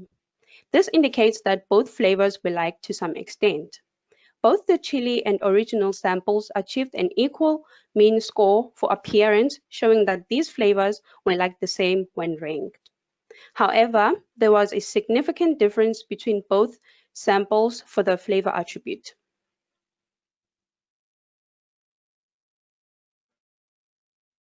The preference testing was done to assess which of the two samples the consumers liked most. It was found that half of the panel preferred the chili flavor and the other half preferred the original. Overall, there was no significant difference between the two flavors. As the texture was scored fairly low, further sensory research will be conducted to improve this. As both flavor variations were equally liked, the original flavor will be launched first so we can gauge consumer interest in the concept of the product. If this is successful, the chili flavor will also be released. Taking into account consumer familiarity, functionality, cost, sustainability aspects, and how this packaging fits with our concept and brand, we have decided on the following for Binzi's packaging. The primary packaging will be a rectangular template steel can, as this packaging is familiar to the consumer and can easily be linked to current products on the market. However, there are only a few seamers in South Africa that can close rectangular cans, and they are not commercially available. So if we were to physically make the product, we would be using a circular template steel can. But since this project is only theoretical, we will continue using the rectangular can as the desired packaging. The usage of distinct colors and intriguing design on the label will set our product apart from those on the market. Ideally, a pull tab lid will be in place, which aids to the convenience aspect for the consumer. The label will cover all sides of the can, displaying all the necessary information and ingredients needed by the consumer. Lastly, Binzi's packaging is aimed at protecting the environment. Template steel can be recycled an infinite amount of times, and due to its recyclability, it reduces the amount of waste that will end up in landfills.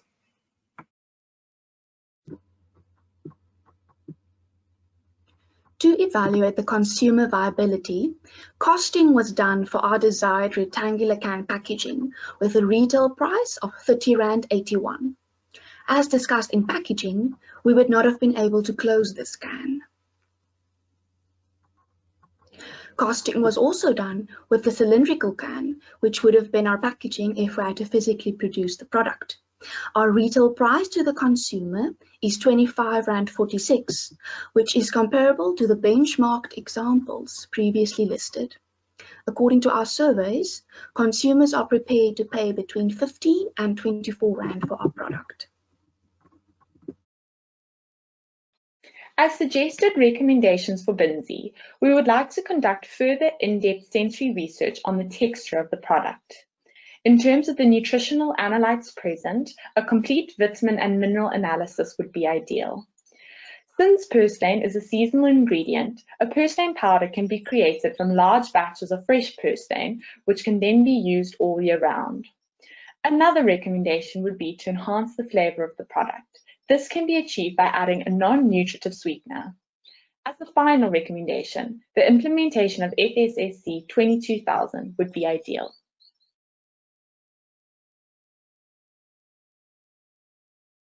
To conclude, our product is sustainable and satisfies the determined nutrition gap in the South African consumer by being a source of protein, source of fiber, and low in fat.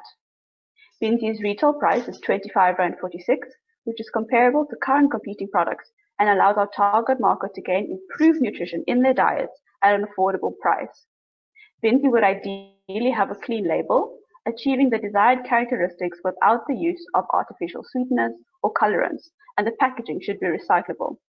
Due to the affordability, availability of ingredients, and the straightforward manufacturing process, Binzi can be considered as a commercially viable food product. Given the various processing, microbiological, and chemical analyses mentioned, we are confident that this product is achievable. We would like to acknowledge the following individuals from the Department of Food Science and Stellenbosch University with the greatest appreciation for their help and expertise throughout the year. A special thank you goes to the following sponsors for their generous contributions and advice throughout the development of Binzi.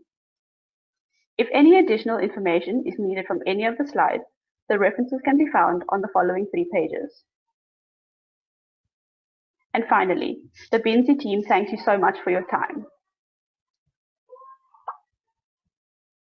Thank you, Nadia. I know that you had a few very, very stressful moments there because you were with us and then you were gone and you were actually driving the presentation. It didn't really help that I wasn't on mute at that point when I should have been to try and help you out from the back end. So I do apologize. Please, judges, don't take any marks off for me talking during their presentation. Ladies, would you like to put your cameras on if you can, so that we can make sure that you are visible for our questions? And I'm going to start with the first judge, Krishna. Krishna has a question for you, so shoot, Krishna, over to you. Good morning, ladies. Thank you so much for a wonderful presentation. I just have one question in terms of communicating to consumers by using the label. The green wreath around the red Binzi name sort of looks like Christmassy, if I can put it like that. How would you make sure that the consumers do not associate this product with the seasonal Christmas theme?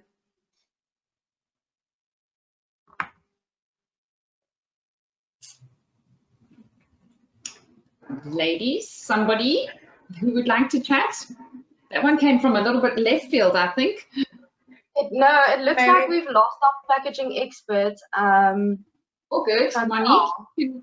You can wing it for now, and I'm sure we'll get her back on. Any thoughts on from the judge? Chantal, we can't see you.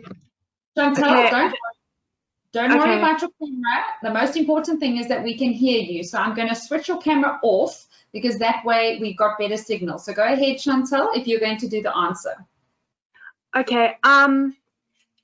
For the packaging, we originally wanted to put a picture of our product on the label, but due to the circumstances, we couldn't physically make a product, and we didn't want to give a false representation of the product by using a picture found online.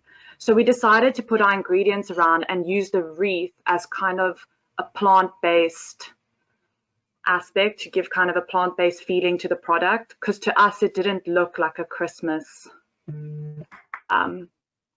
So I don't know why it looks like that, but it didn't look like that to us. So yeah. Okay, so the wreath is the porcelain, if I understand correctly? Yes. Okay, thank you. Nadia? Just to add to Chantal's answer, so the laurel wreath is actually typically made of bay leaves, and we do actually include bay leaves part of our formulation where we cook the beans. So it was sort of a representation of a spice, but it can also sort of bring that plant-based, especially with the purslane, bring in that sort of feeling to the actual label.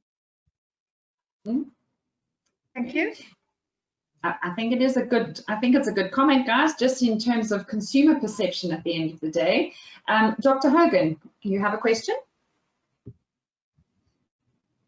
Hi guys, again, congratulations on a brilliant presentation. And helping me identify the weed in my garden that I keep pulling out. I now have new respect for it. But questions on that.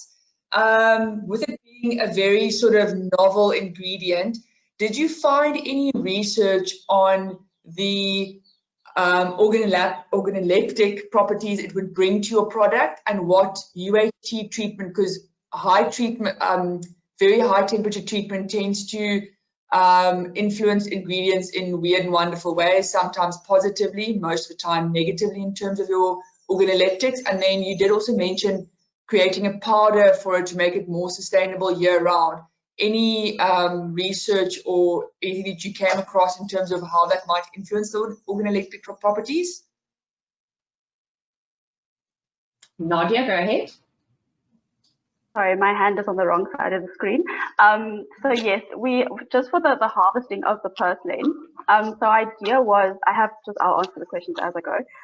But our idea was actually to harvest the purslane from wine farms in the surrounding area, or either in the Cape Town area or just surrounding areas, because it is commonly found there. So that is also part of the seasonal ingredient that we have identified that problem.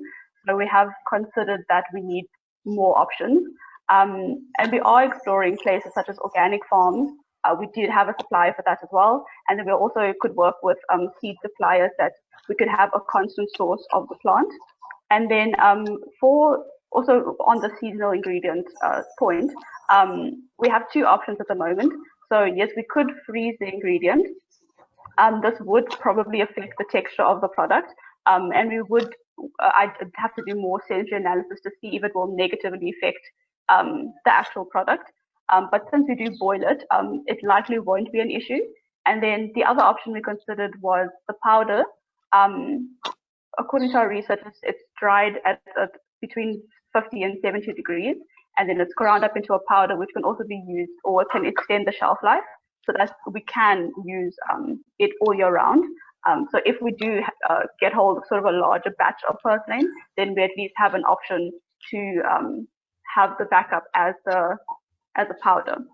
But just in terms of the taste as well, we have identified the taste to have sort of a tangy, sort of tart taste, sort of like it has sort of lemony undertones. From all the reports and all the data that we found, it didn't negatively affect the product, and even in the form of the powder or when it's boiled, it didn't affect the actual taste, and the astringency actually wasn't a problem. It was used in things like biscuits and ice creams and things like that, and it wasn't an overpowering taste or anything like that. So yeah, I hope that answers your question. Thank you. Yeah, it does. Thank you. Monique, go ahead. I can also add to Nadia, the acidic part of the purslane is due to malic acid and oxalic acid, and that's boiled out, so we won't really have an acidic problem. Okay, thanks, Monique. Thank you. And Lisa, you have a question? Great, thank you, and thanks for the presentation, team.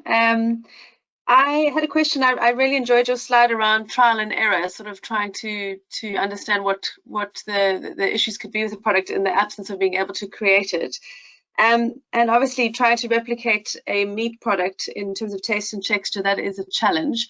And you can see in the consumer sensory results that texture was a challenge. Did you have any ideas, and did you brainstorm about how you could improve that and how you could get more of a heterogeneous, kind of more fibrous product that is more like meat?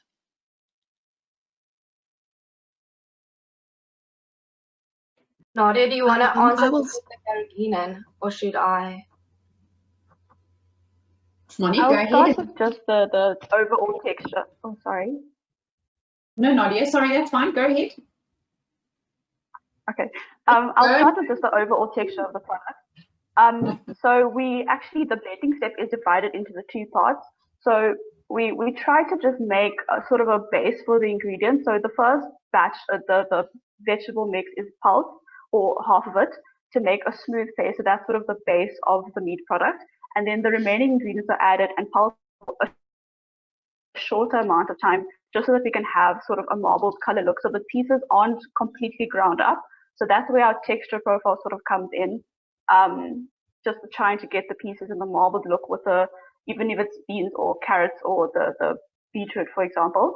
And then also with the texture, or texture-wise, we have the carrageenan, which really does assist in improved like sliceability, and it has that sort of bite feeling. I don't know if Monique, do you want to add to the carrageenan? But that is sort of the binder, and it makes that sort of fatty mouthfeel that is associated with the meat product. Thanks, Nadia. Sorry, I would like to add, at the time when our sensory data was being generated, our carrageenan was at 0.13%. But since we have increased it to 0.8%, because according to research, that's the best amount to use to get a stable product. It was used in a mushroom-based meat analog as well at that percentage. So we have increased it since sensory data was given. Thanks, Monique. Thank you. Deborah, you've got a question too. Would you like to go ahead, Dr. van der Merwe? Yes, a great presentation. Very good product idea. I liked it. Did you consider speckworm instead of purslane? Why is it so funny? But I'm very happy to see your teeth. Please tell us, what is the inside joke? Oh, yeah. I think the answer is not yet, but you could. Yes, we actually, when we were developing our product, we had an idea first to create a product with speckworm, and then we sort of re-evaluated it based on the target market. So we have actually considered using speckworm as a new underutilized sort of food ingredient. So that's why all the laugh. But yes, we could definitely consider speckworm. I think the biggest problem we had was finding a stable supplier that would be like a food grade supplier. That was the biggest challenge when we were developing the other product that we thought of.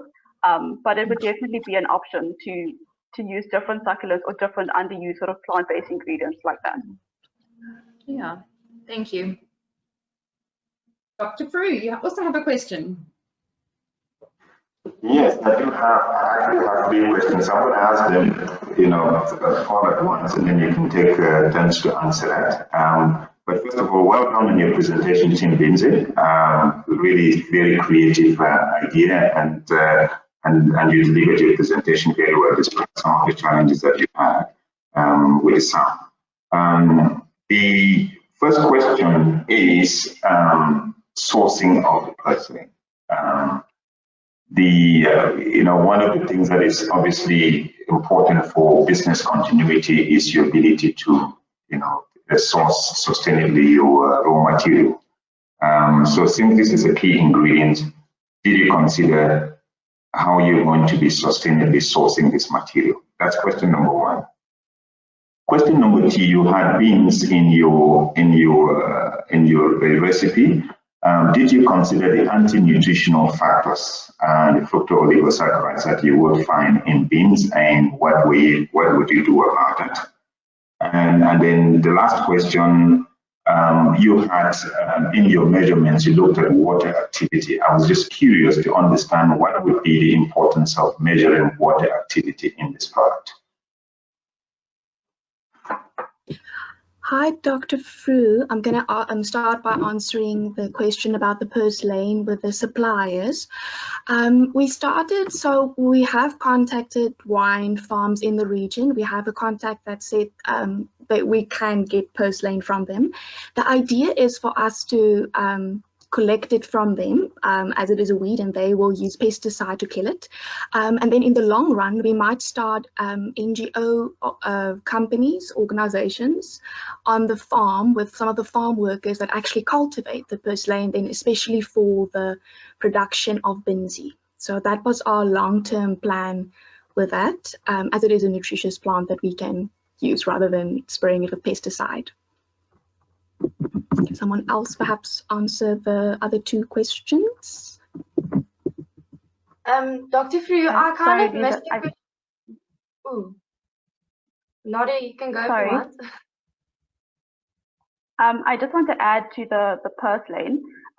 So another option we considered was using or getting an actual supplier from like a farm that does cultivate it currently. But it is an organic farm, so it was quite an expensive ingredient. So that's why we were considering finding different options, such as the wine farms. And we also were in contact with sort of a seed supplier. So if we had to do or start the NGO program, as Lisa mentioned, then we would have the option of actually planting it and using it as a ground cover, which would be beneficial to the vineyards as well. And then going from there. Perfect. Okie dokes. Any last questions from any of the judges before I take an audience question? We haven't completely answered Dr. Frew's question. I just wanted to ask the second part, or the second question, something was mentioned about beans. Or the fiber. Yeah, the second question was about the anti-nutritional factors in the beans. Yes. Okay. So the beans we use, like red kidney beans, has been identified to have the lowest amount of anti-nutrients, and the cooking process helps to reduce it. Also, all beans, we are aware that they can contain phytohemagglutinin, all raw beans, but that's also degraded when boiling. So we will have a safe product that is bioavailable. Yeah, not Brian? Just to add what Monique had to say, I know that new anti-nutritional compounds are removed during soaking, and our beans are soaked for 30 minutes prior to cooking, so that research suggests that that will remove all the anti-nutritional compounds. Great, thank you. I think that's given a comprehensive answer. One of the audience would like to know, what do you think the consumer is going to feel like about a round can? Now, I know you went to great lengths to explain to us that if you had made the product yourself, you would have used a round can due to the scarcity of using the sort of traditional square can seamers. But do you think that might have had any impact on your analysis or your surveys, because the consumer is, you know, familiar with a particular way that the product comes out the can? If you take the current products, it comes out as a block. The whole thing comes out as a block. Have you thought about that in relation to a round can?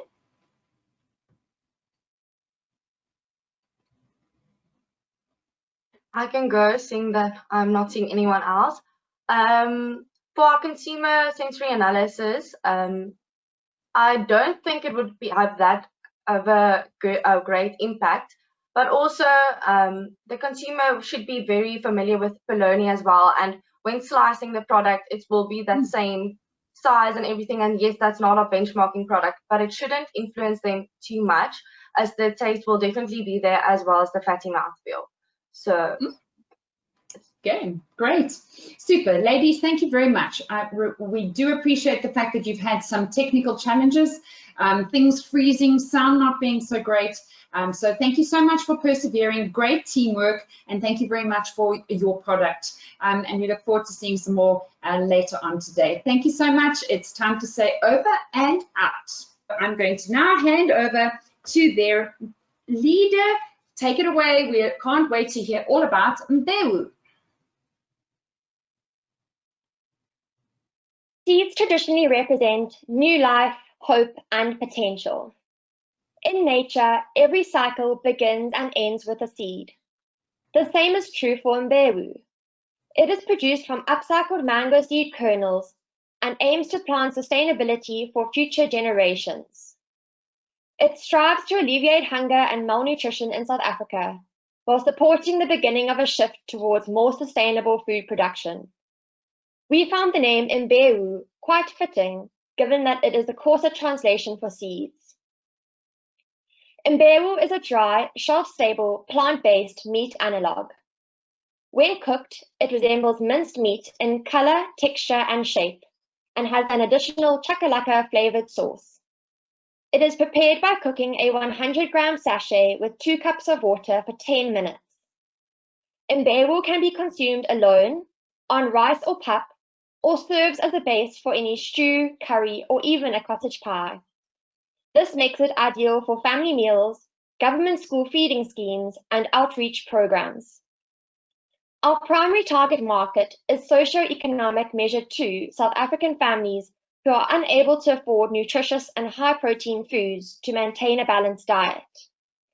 The SEM classification system groups South Africans according to infrastructure and not assets, as the Living Standard Measure classification does.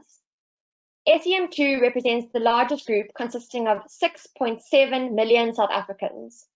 Its members are therefore considered the average South African consumer. Meet Lindy. She is a mom of 3 and a grandmother of 5. She works full-time as a domestic worker, earning minimum wage, certainly not enough to support the 4 grandkids who live with her. Although she cannot do much about it, she worries that the children are not eating a healthy, balanced diet, as their meals consist predominantly of pap, milk, and bread. Considering Lindy's lifestyle, Mbewu would be the ideal product for her and her family.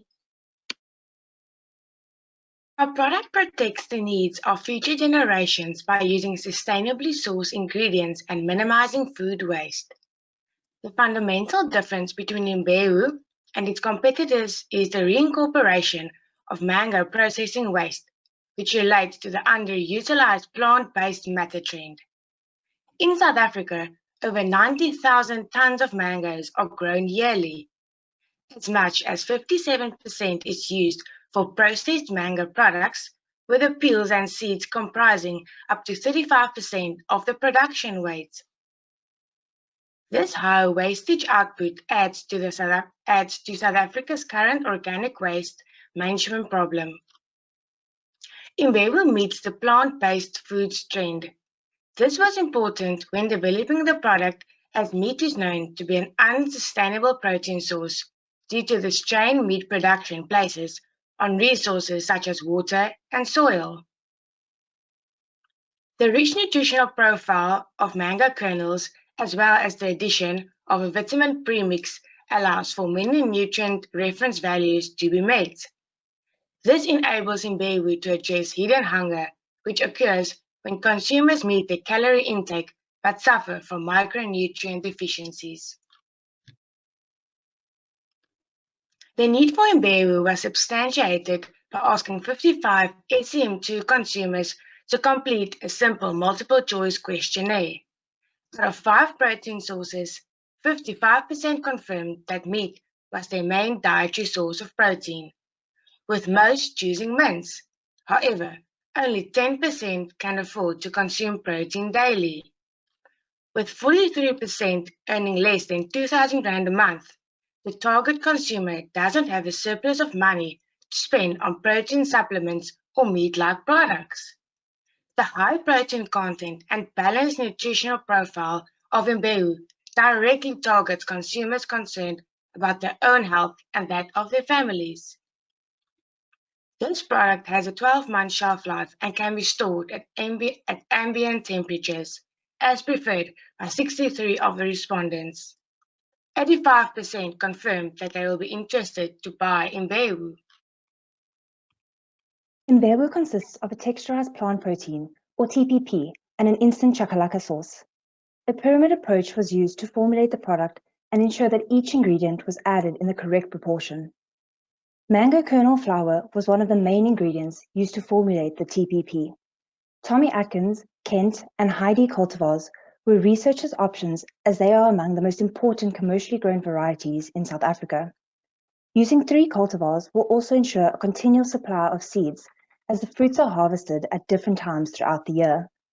The kernel found inside the mango seed is particularly valuable in carbohydrates, oils, and proteins, and contains 8 of the 9 essential amino acids.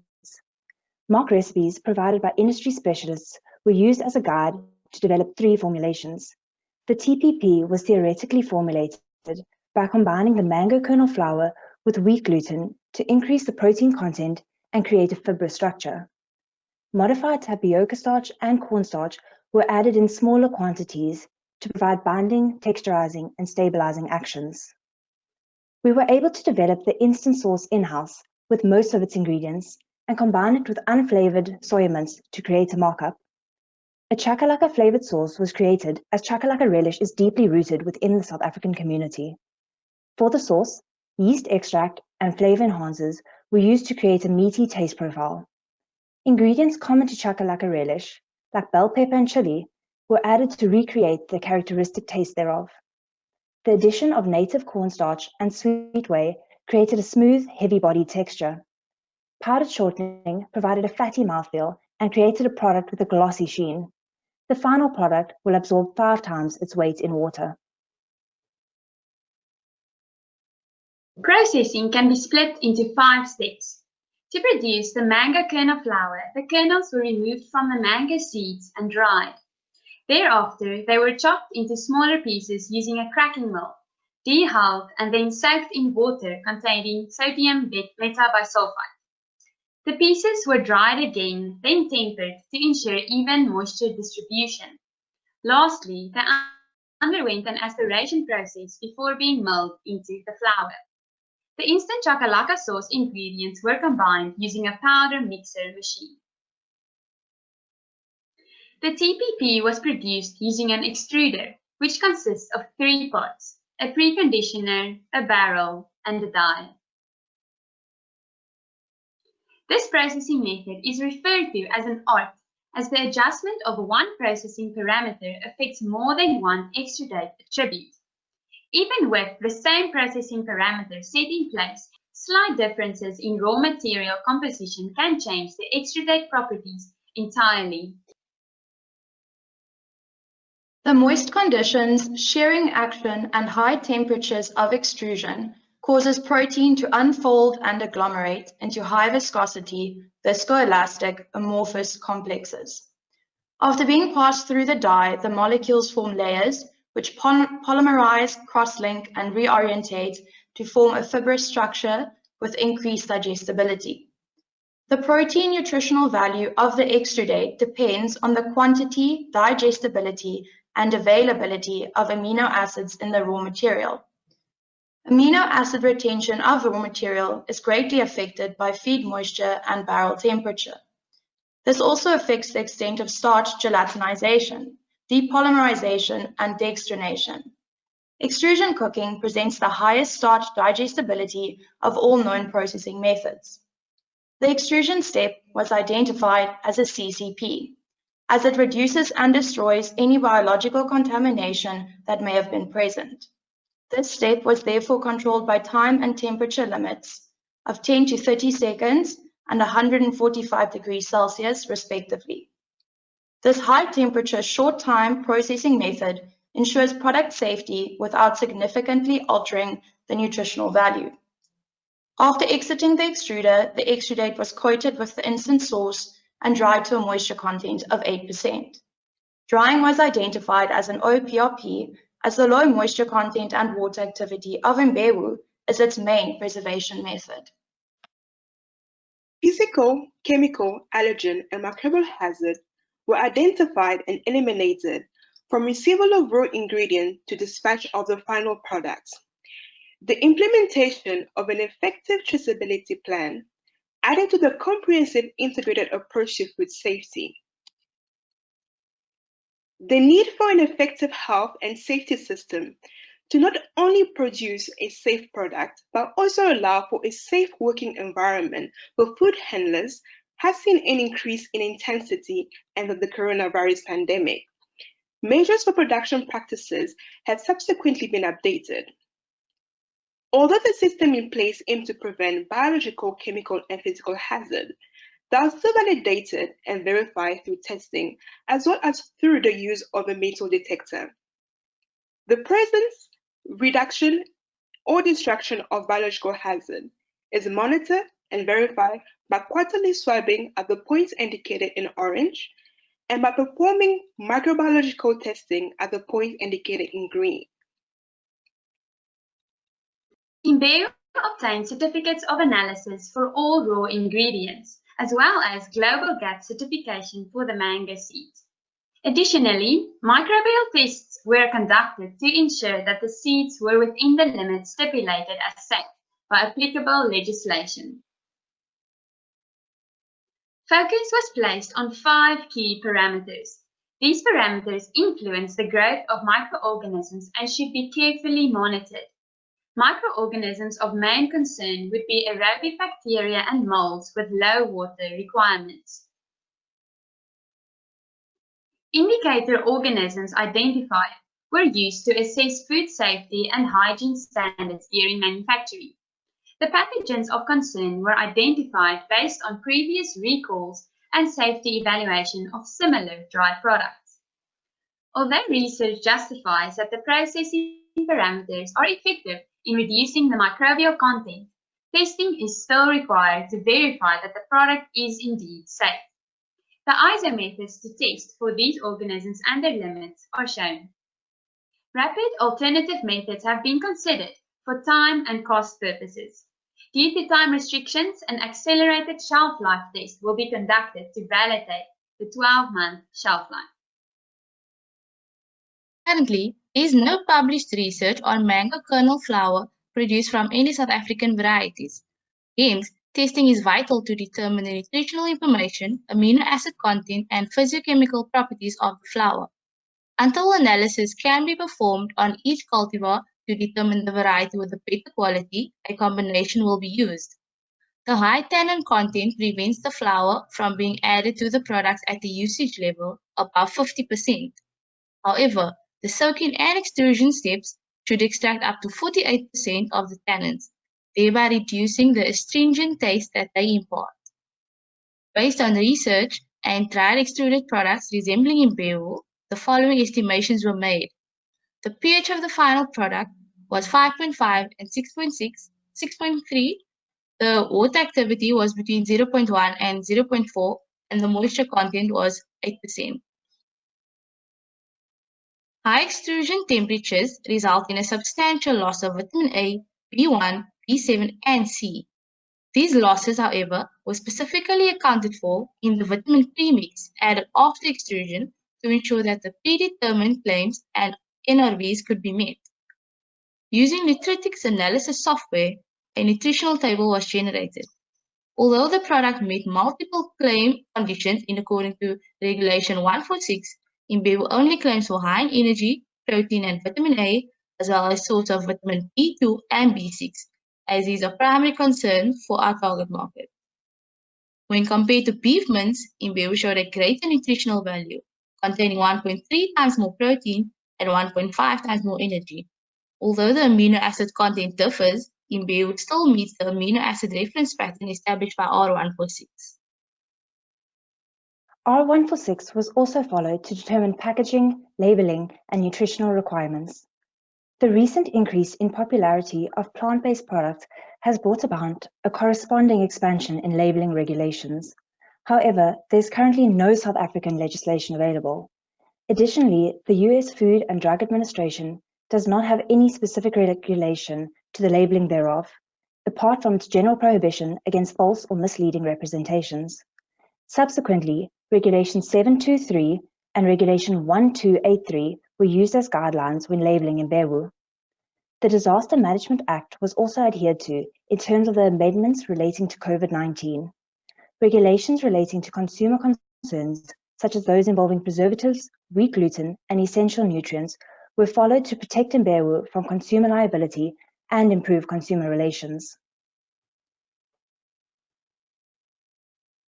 Mock data was provided to conduct a sensory analysis. The appearance, texture, and flavor of 3 product formulations were analyzed in a standardized and scientific manner. The main variations therein were a change in either the salt content or the amount of chakalaka spice. Hedonic tests were used to capture the emotive sensory response of 60 untrained panelists. Scientific protocols and COVID-19 regulations were followed as closely as possible. Prior to testing, panelists completed 5 introductory questions to verify that they could be classified as the target consumer. Because consumers were asked to assess the appearance, texture, and flavor of 3 formulations using the 9-point Hedonic scale. Although all variants received positive responses, variant 2 showed the highest mean values and was significantly different. Therefore, final formulation and costing were based on this variant. Imbewu is packaged in a primary flat pouch, a secondary display box, and a tertiary corrugated cardboard box. The pouch prolongs shelf life by protecting the contents against deteriorative changes such as oxidation and microbial growth. Barrier properties inhibit compositional changes initiated by exposure to light or moisture. The pouch also includes a tamper-evident feature, a tear strip, which allows for easy opening. A cardboard display box holding 6 pouches allows individual units to be easily displayed in supermarkets and spaza shops without the need for hanging racks or additional standing boxes. Corrugated cardboard boxes with sticker labels are used for distribution purposes. The design of Imbewu packaging is unlike that of any competitor product. It is vibrant and easily noticed on crowded shelves. Imagery suggests our commitment to sustainability, and claims emphasized on the front panel represent our passion to bridge the nutritional gap of the target consumer. Labeling indicates a simple recipe, showing the increased versatility of the product. Cooking instructions are easy to follow and have been printed in English, Afrikaans, and Xhosa. Imbewu aims for commercial success while still being affordable. After applying a standard margin of 15%, 15% VAT, distribution cost, and packaging, a single 100-gram pouch would retail for R9.29 and a bulk pack for R51.10. We would break even at 7,021 units. After selling all units, we would make a profit of more than 15,000 Rand. Although beef mince has been identified as our direct competitor, soya mince will also need to be taken into consideration. Imbewu will therefore need to compete with the prices of both these products. By incorporating mango kernels, we are able to ensure that it is affordable to consumers while still being able to make nutritional claims where other brands fall short. After analyzing the sensory analysis results, additional testing can be conducted to increase the overall liking of the flavor.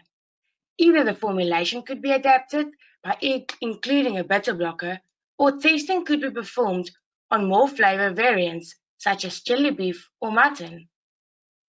Imbewu could also be sold in bulk packs to cater for larger households.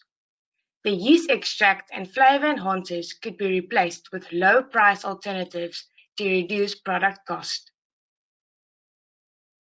There is a lack of clear understanding in the available research on the exact mechanisms occurring inside an extruder. This added to the difficulty of determining the parameters necessary to create the desired product.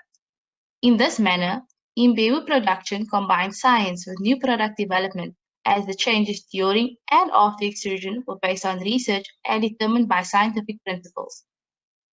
Low moisture extrusion is an affordable and sustainable processing method, as it produces low effluent levels, has low machinery wear, and requires minimal input once production has started. Imbewu aims to alleviate food insecurity by achieving food safety, thereby supporting social sustainability. We believe that Imbewu will resonate with the South African population, as the community has a noticeable need therefore. The use of waste materials as raw ingredient enables Imbewu to reduce the environmental impacts of an already established production chain in South Africa, while still providing economic gains. The Canadian philosopher Matrona Diluwayo said, "Show me your seed and I'll show you your harvest." We present to you today a seed that provides sustenance and balanced nutrition to the people of today while leaving resources to harvest for the people of tomorrow. Imbewu lies close to our hearts. As far as we are aware, this would have been the first study to test the nutritional value of South African mango kernels. There is no research on using mango kernel flour as a main ingredient in an extruded product, and consequently, none on the effect that extrusion has on the kernel's nutrient quality. If produced, this pioneering product could truly be life-changing to the average South African consumer, and thus creates an opportunity for further academic research. Imbewu would not have materialized without the help of members from the Food Science Department and industry professionals. Thank you for your advice and guidance you have given. We would like to say a special thank you to our sponsors, who provided specialist advice and courier samples to our hometowns. This enabled us to partly formulate our product despite the pandemic.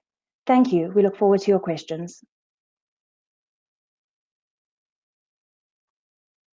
Great presentation, ladies. We have a comment coming from Hluthi saying very clear, and I have to agree with her totally. It's very, very good.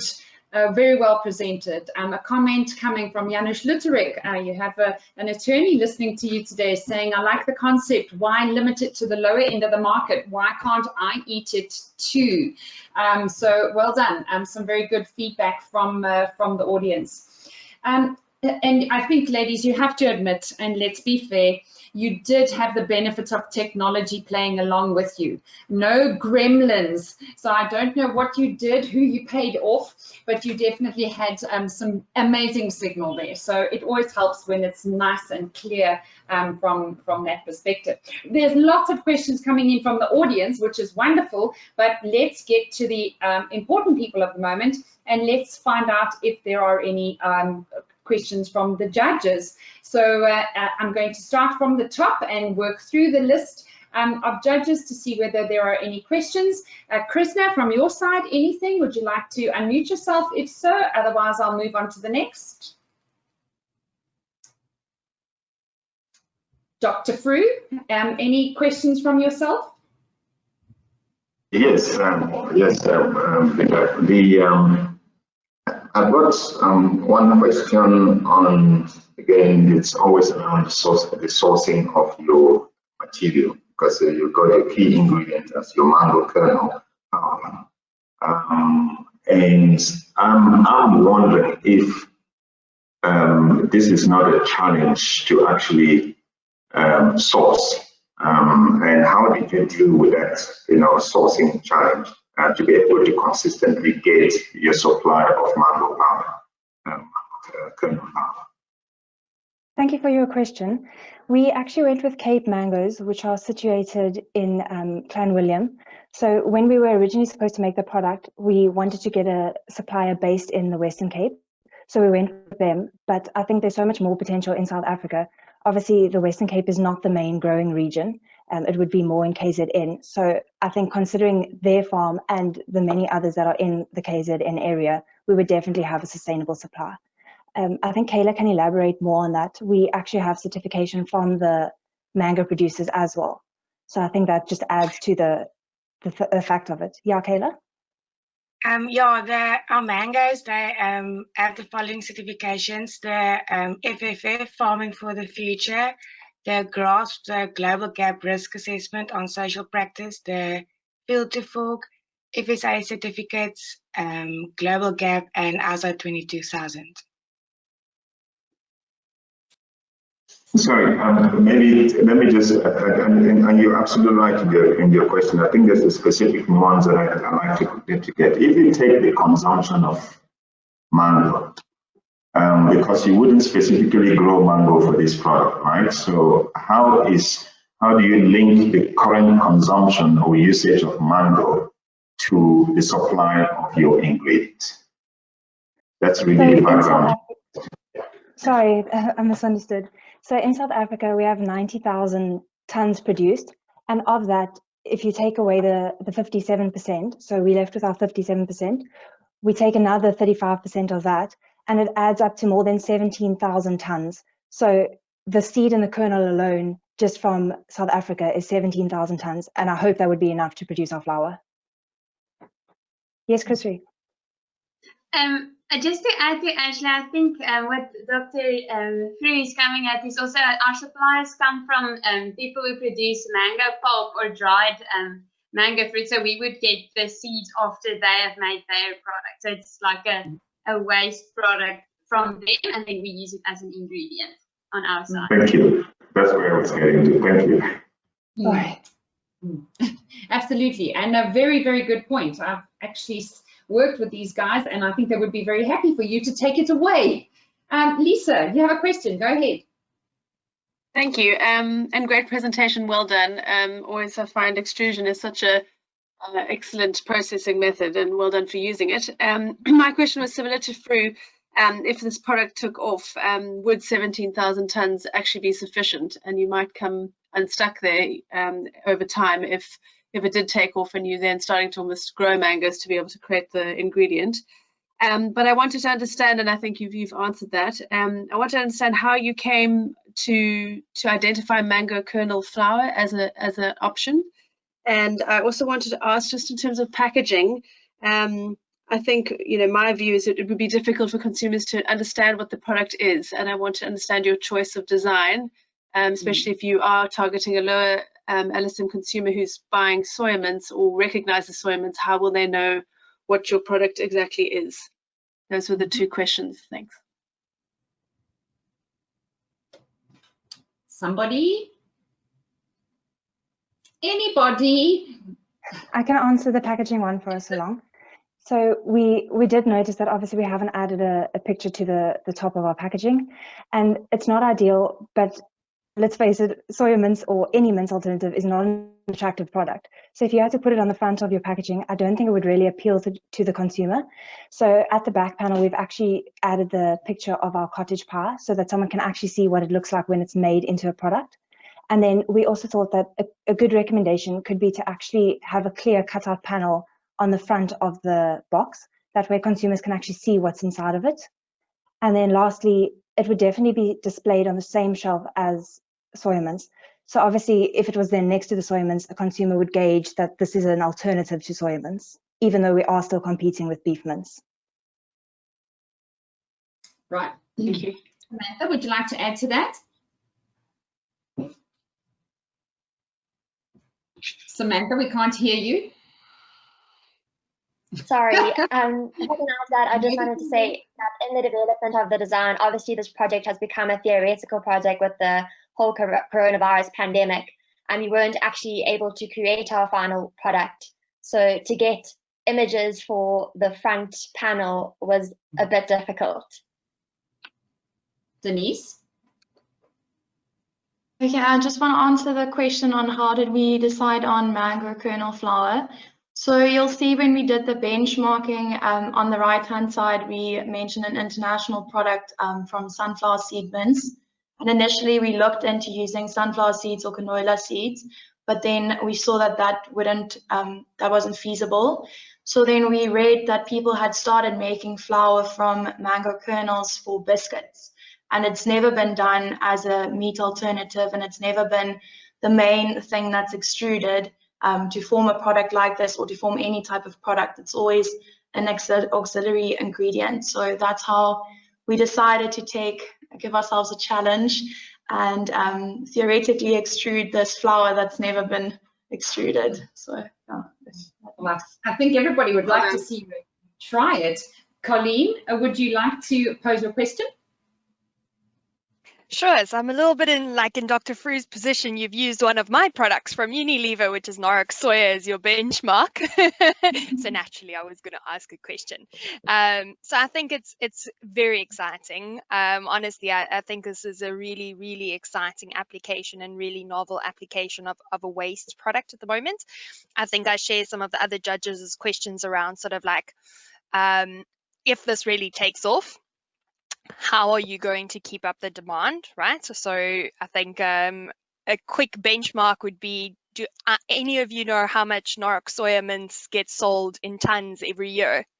Because if you're aiming to even take a percentage of the market share of Norok soya mince and you had to quickly extrapolate that into tonnage, you would very quickly realize that you're in trouble with the amount of product that you have available. So I think that's something to consider in your business case. So I know Maricel said at the beginning, you know, business cases are new to you guys and quite tricky, but I think an easy way to extrapolate whether this is a viable product to sort of like scale up is to sort of do that, to say, you know, my current benchmark competitor that I'm going up against is this, and you can kind of estimate the volume sold of that, and then just say, I want to take 1% of their share of market, and that's so many thousand tons a year. Therefore, I'm going to have a gap, or I'm actually going to have enough. So just building onto the other guys is a mini little coaching moment, right? So I think my question is around your price point. So you guys are saying it's about $11.73. How much product is that? I think I missed that somewhere. I didn't make a note. Hi, sorry, our price is 9 Rand. Oh, Sam, do you want to go? Just switch on your mic.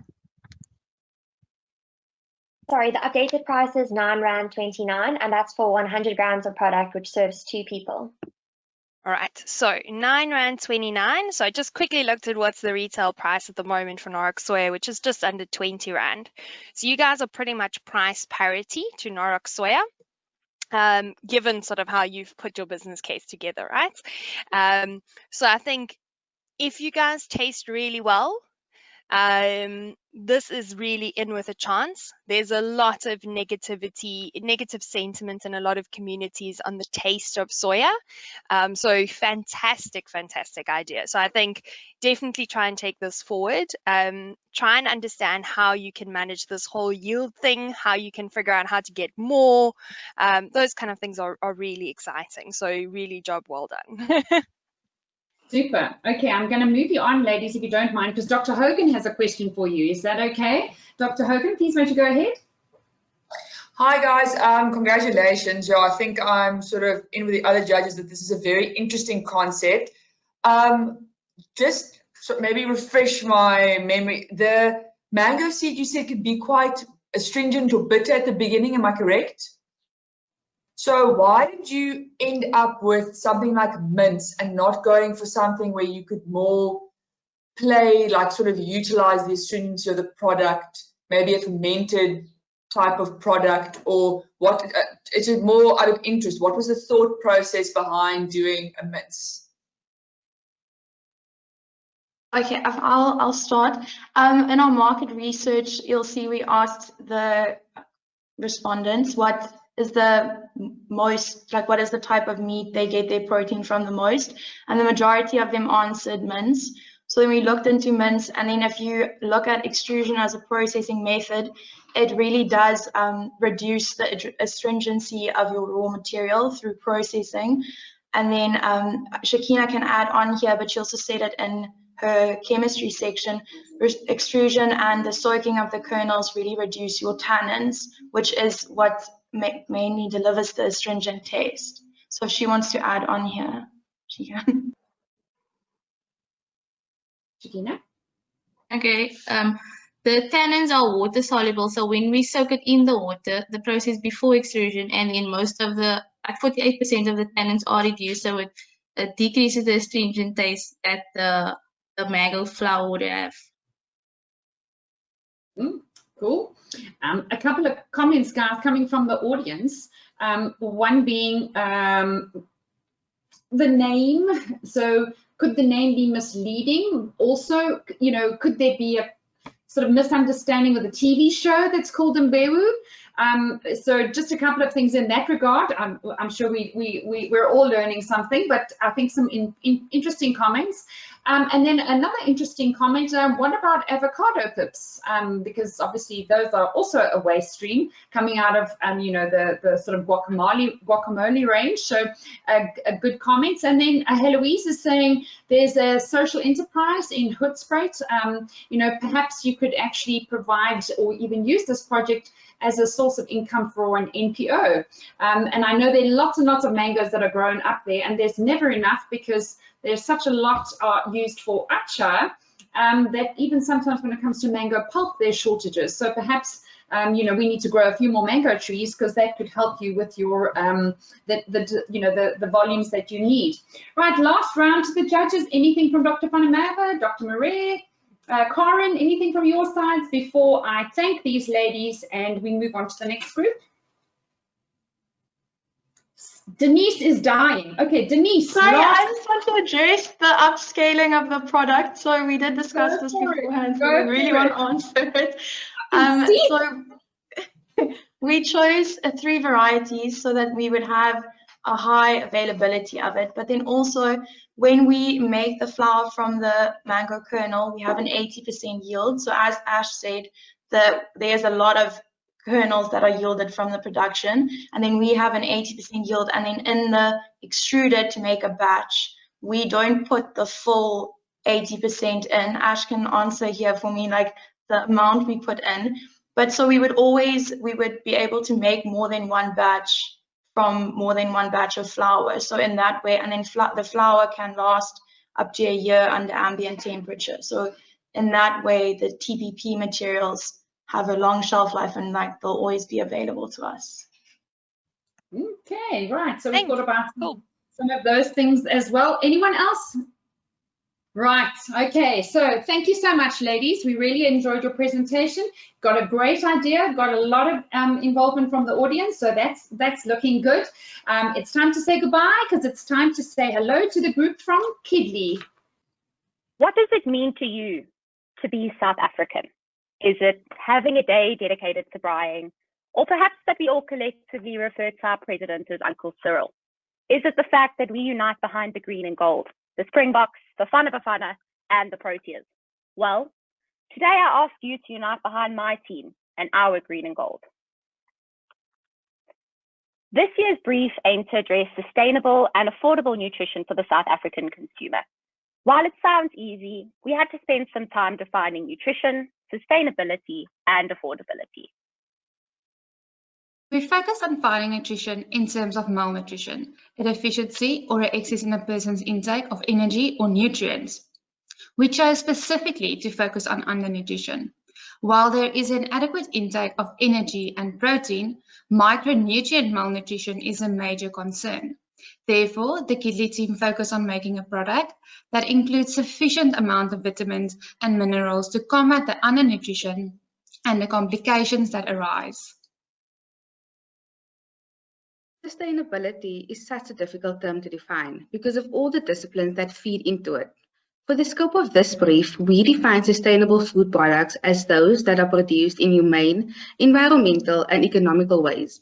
This has specific reference to fair pay of workers, reduced greenhouse gas emissions, and long-term financial viability. Our last term to define is affordability. 49.2% of adults in South Africa live below the upper bound poverty line. The children who are dependent on these adults will most likely experience malnutrition as a lack of access to food products due to their price. Affordability and food security go hand in hand, and we found that the poorest households can spend up to 80% of their income on groceries. We therefore chose a product and price that would not jeopardize the consumer's health and budget. After receiving negative feedback on our first concept, we decided that we needed to define the problem and find a relevant solution. Through the midst of a panic to find a new idea, one of us remembered a shocking statistic. 81% of South Africans are lactose intolerant. 81% of us are going about our days drinking milk and experiencing discomfort. But why? Simply because we face a major paradox. South African dietary guidelines published by the government suggest that we should have milk, mast, or yogurt every day. And while these products have well-rounded nutrition, they cause discomfort. And on the other hand, milk alternatives that solve the problem are exorbitantly expensive. Therefore, we need a product that combats lactose intolerance, has adequate nutrients, and is inexpensive. We live in a country where children attend school on empty stomachs. But on the other hand, we have people who make dietary choices based on ethics. Kidley aims to not only cater for these vastly different target markets, but to unite them. The solution to providing adequate nutrition to growing children, to removing discomfort caused by lactose intolerance, being financially affordable and plant-based, is Kidley. Kidley does it all. Kidley is offered as a milk variant for the addition to cereals, teas, and coffees, but also as a chocolate flavor, because who can say no to chocolate? This offers an affordable treat while remaining nutritious. We defined our primary target market as lower income class individuals who do not have a large disposable income to spend on common luxury goods. The household income is based on the low skilled worker salary of 4,380 Rand per month for 2020. Our target audience is Lizzie and a family who lives in a township. She and her husband are both low-skilled workers in a factory and have a combined monthly household income of 9,000 Rand. The socioeconomic measure score illustrates how South Africans live based on what they have access to in and near their homes. This family falls into SEM Group 3. Although lactose intolerance is a recurring incident in the family, milk alternatives are too expensive. Therefore, Lizzie needs to find a milk alternative that is dairy-free, nutritious, and affordable. The secondary target market was identified as millennial individuals following a plant-based lifestyle, or vegan individuals who do not consume any animal products. There has been an increased interest in veganism globally, and particularly among South Africans. Trends in food come and go, but Kidley is on point with 4 current trends at the moment. I would like to specifically elaborate on the community food trend, or more commonly known as a community food system. A community food system does not operate independently and depends on human resources that includes labor, research, and development. These factors are important to the Kidley team because the primary target market includes people that are identified as lower income class individuals. We are committed to making a product that is accessible but also supports the growth of small-scale community farmers. In this way, bringing us back to our commitment of sustainability.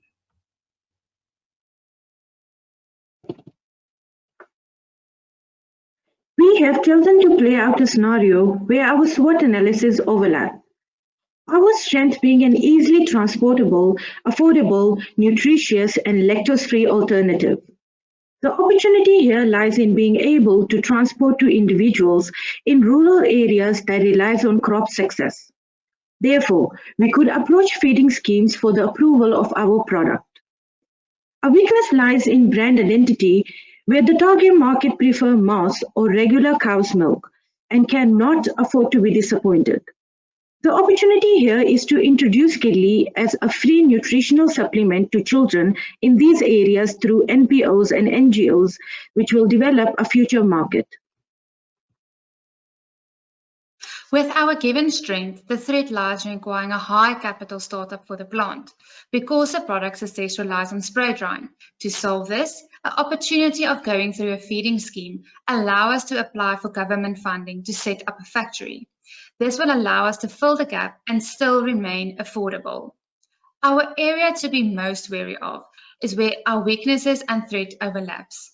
With the reluctance of a new product and a high capital startup, this will result into a slow introduction into the market and impact our profit. Having considered our SWOT analysis, we still believe there is a place for Kidley in multiple markets. Kidley's closest competitors were chosen based on the similar uses and functions of the product. These included powdered cow's milk products, powdered milk alternatives, and mass. While mass is not a powdered product, it is still often consumed by the target market, which is why it is included in this analysis. On the slide, each product is compared with the price and a positive attribute on the top line and a negative attribute below that. We have estimated that 250 grams of milk powder would make approximately 2.5 liters of reconstituted milk. After considering all the pros and cons, we knew what we were up against, but we needed to gather some information from our prospective consumers. The marketing team conducted a survey to see whether the chosen primary target market would buy Kidley. The survey was aimed at SEM 3 to 4 individuals, such as factory workers, school workers, and truck drivers, receiving a total of 22 responses. 50% of the respondents were in the age range of 26 to 35 years old. This indicates young and working individuals, which was the selected target market. Additionally, this shows that Kidley has long-term marketability to help build brand loyalty. If a consumer buys a product at 30, they are likely to continue doing so into their old age. Most of the respondents indicated that they bought their groceries from ShopRite, which is where we would most likely stock Kidley. When asked about the purchasing of milk alternatives, it was found that respondents never buy them, their reasoning being that they hadn't been exposed to them or they were just too expensive to include in their daily routines. A secondary target market survey was conducted to expand the potential Kidley consumer. The survey was targeted at individuals who are health-orientated, following a plant-based diet, or frequently consume milk and milk products. The analysis was conducted on 157 individuals within various age groups. It is seen that about 77% of the respondents would be classified as millennials. Regarding the reasoning for consuming plant-based milk, 40% of respondents indicated that health was the driving reason. This could include lactose intolerance or allergies. 15% of respondents indicated sustainability as the reason, where it has been proven that livestock animals are responsible for about 16% of greenhouse emission gases. People continue to shift their diets to include more plant-based materials for sustainable and ethical reasons such as animal welfare. With these points, Kidley can address the needs of 50% of these consumers. Based on Kidley's benchmark products, 37% of participants indicated that they are willing to pay approximately 35 Rand for the product. Every ingredient added plays an important role to the functionality and sensory attributes of Kidley. Our reason for choosing to add sugar was that our primary market typically enjoys sweeter tastes, and sugar substitutes were simply out of our price range. It also helps to balance out any bitter flavors of the beans and assists in the spray drying process as a means to protect the proteins from denaturation. The most notable ingredients are maltodextrin, sunflower lecithin, and the non-dairy creamers and flavorings. This is because these contribute to the product's success and acceptability. Thanks to our friend, COVID, we couldn't physically make Kidley, but we still considered various ways to improve the problems that we could have encountered. For instance, We could not create an indigestible product if we were trying to address lactose intolerance. Maltodextrin helps to reduce denaturation that would impact digestibility. To make a claim for protein, the amino acid profile needed to be complete. This was ensured by having accurate time and temperature combinations during spray drying. A great product has got to taste even better, so bitter taste would have been negated through soaking and the deactivation of lipooxygenase. Lastly, immediate reconstitution and an improved shelf life was required. This was achieved using sunflower lecithin and calcium carbonate. The development of a successful plant-based milk powder relied on the knowledge of the methods used in the production process. The production of kidney undergoes two distinctive stages, the making of the bean milk followed by producing of the powder. It was important to accept raw materials of good quality, which was achieved by accepting product COAs. The beans were rinsed for approximately 5 minutes and soaked for 9 hours in a 3:1 water to bean ratio. For optimal powder production, the dehalled beans undergoes grinding, homogenization, filtration, and standardization. The process has 3 identified CCPs, the boiling of the bean slurry at 100 degrees for 30 minutes to ensure the destruction of the kidney bean lectin, phytohemagglutinin, spray drying where the milk slurry undergoes high temperature treatments that will effectively reduce microorganisms, and the last CCP is the metal detection step. Spray drying is the most widely used commercial method for drying milks because of the very short time of heat contact, and the high rate of evaporation gives a high quality product with a relatively low cost. A dry powder is highly desirable since it offers long shelf life, low transportation cost, storage capacity, and distribution over a wider area. The spray dryer that was used gives an average particle size between 20 and 50 micrometers, and this was ideal since it gives rise to a more uniform particle. The liquid feed is added to an atomizer, which results in the formation of a spray of fine droplets. These droplets pass through a gas chamber in which moisture evaporation occurs, and these dried particles are separated and collected in the form of a powder. The microbial risks that were associated with kidney were addressed, and intrinsic and extrinsic parameters were identified. The microbial risk for kidney was regarded as low when considering the various parameters such as low water activity, extreme temperatures during the spray drying process, and the antimicrobial properties of kidney beans. It was also noted that kidney is a ready-to-drink product, and therefore the microbial safety was of utmost importance. To ensure that kidney was microbially safe, both pathogen and quality indicators were tested on day 1 and day 7 according to the ISO standard methods. Limits were set in order to guarantee a product of high quality as well as being microbially safe. These are the quality indicators and respective limits as previously described. Our goal is to maintain a consistently high quality product along with meeting the expectations from the day of purchase to the day of consumption. Aside from safety, unwanted deterioration in the sensory quality in the time of its shelf life was considered. Kidley underwent accelerated stability testing to ensure a shelf life of 1 year. For the chemical analyses of kidney, the methods were derived from official AOAC methods. The important ones to take note of are protein and calcium due to claims for high in protein and source of calcium. The Caldwell method would be used for protein determination. It is the most used method for determining nitrogen in organic compounds and involves a digestion, distillation, and titration step.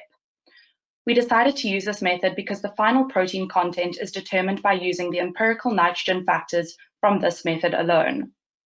To determine the calcium content, as well as magnesium, potassium, copper, and zinc, inductively coupled plasma atomic emission spectroscopy would be used. This method is reliable and rapid and can simultaneously determine multiple elements in the sample. The nutritional table was based on data obtained by Nutritics. Our products can make various nutritional claims based on R146 guidelines. Kidley can also claim for high in dietary fiber, a source of vitamin B7, D, E, calcium, and zinc. We can also make claims for low in total fat, saturated fat, and total sodium, and free from cholesterol and trans fat free. Kidley is an alternative plant-based powdered milk product and therefore considered as a dairy imitation product. For dairy imitation, we looked at DAF number 22 and at DOH number 23, the standards for imitation dairy. Regarding the addition of the vitamin and mineral premix, we considered the regulation R504 relating to the fortification of certain foodstuffs. The regulation relating to miscellaneous additives were also considered because we added an anti-caking agent. The success of our product also relies on packaging design. The aim of Kidley's packaging is to have a sustainable and affordable approach to align with the brief. It was essential for the Kidley team that all efforts that went into the product was reflected on the packaging. The 250-gram pouch was chosen based on the product's intrinsic and extrinsic parameters, shelf life efficiency, pricing, and recyclability. Careful considerations went into packaging design to ensure an aesthetically pleasing look that would attract our target market. Therefore, the label we designed was done in such a way that it is easy to read but still conveys the necessary information to promote the product. The Legal Metrology Act of 2014 set out by the South African national standard were followed. Firstly, our front panel is not misleading, as one can clearly see it is a milk product made from white kidney beans, and it clearly states it under our name. The irradiation sign is included as per R146, and the most important regulation, R991, not for infant feeding, is stated in capital letters. On the back panel, the list of ingredients is done in descending order as per R146. The storage instructions are included, and a batch code for backwards traceability. The sensory analysis of the product was divided into two main sections. In-house testing was done to determine which trials were most acceptable to use for sensory experience in the consumer testing analysis. The 8 of us will be panelists that were trained according to a ballot training method to analyze for appearance, taste, flavour, and texture. The best two formulations for the milk variant and chocolate variant respectively were selected and analysed to detect for differences in formulation. The most suitable variant of each was chosen for the consumer testing. For the consumer testing, 50 respondents that fell within our primary target market were selected and asked to use a 9-point Hedonic scale to assess the 4 attributes. Thereafter, they were asked which variant was their favourite in a paired preference test. Based on our respondents, there were no preference for gender since Kidley caters to both men and women. Most of our respondents were in the age range of 26 to 35 years old, which reflects the ideal consumer of a young working individuals. In the figure on the left, 33 respondents indicated that they consumed milk 4 times per week or more, therefore showing interest in the possible consumption of Kidley. As seen in the figure on the right, sample B was liked more for appearance, flavour and texture, while sample A was liked more for thickness. In the table, the p-values less than 0.05 show significant differences, whereas the p-values more than 0.05 show no significant differences between attributes.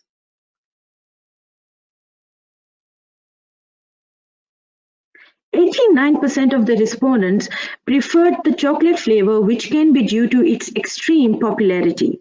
Overall, the respondent preferred the chocolate sample since it was preferred for 3 out of 4 attributes.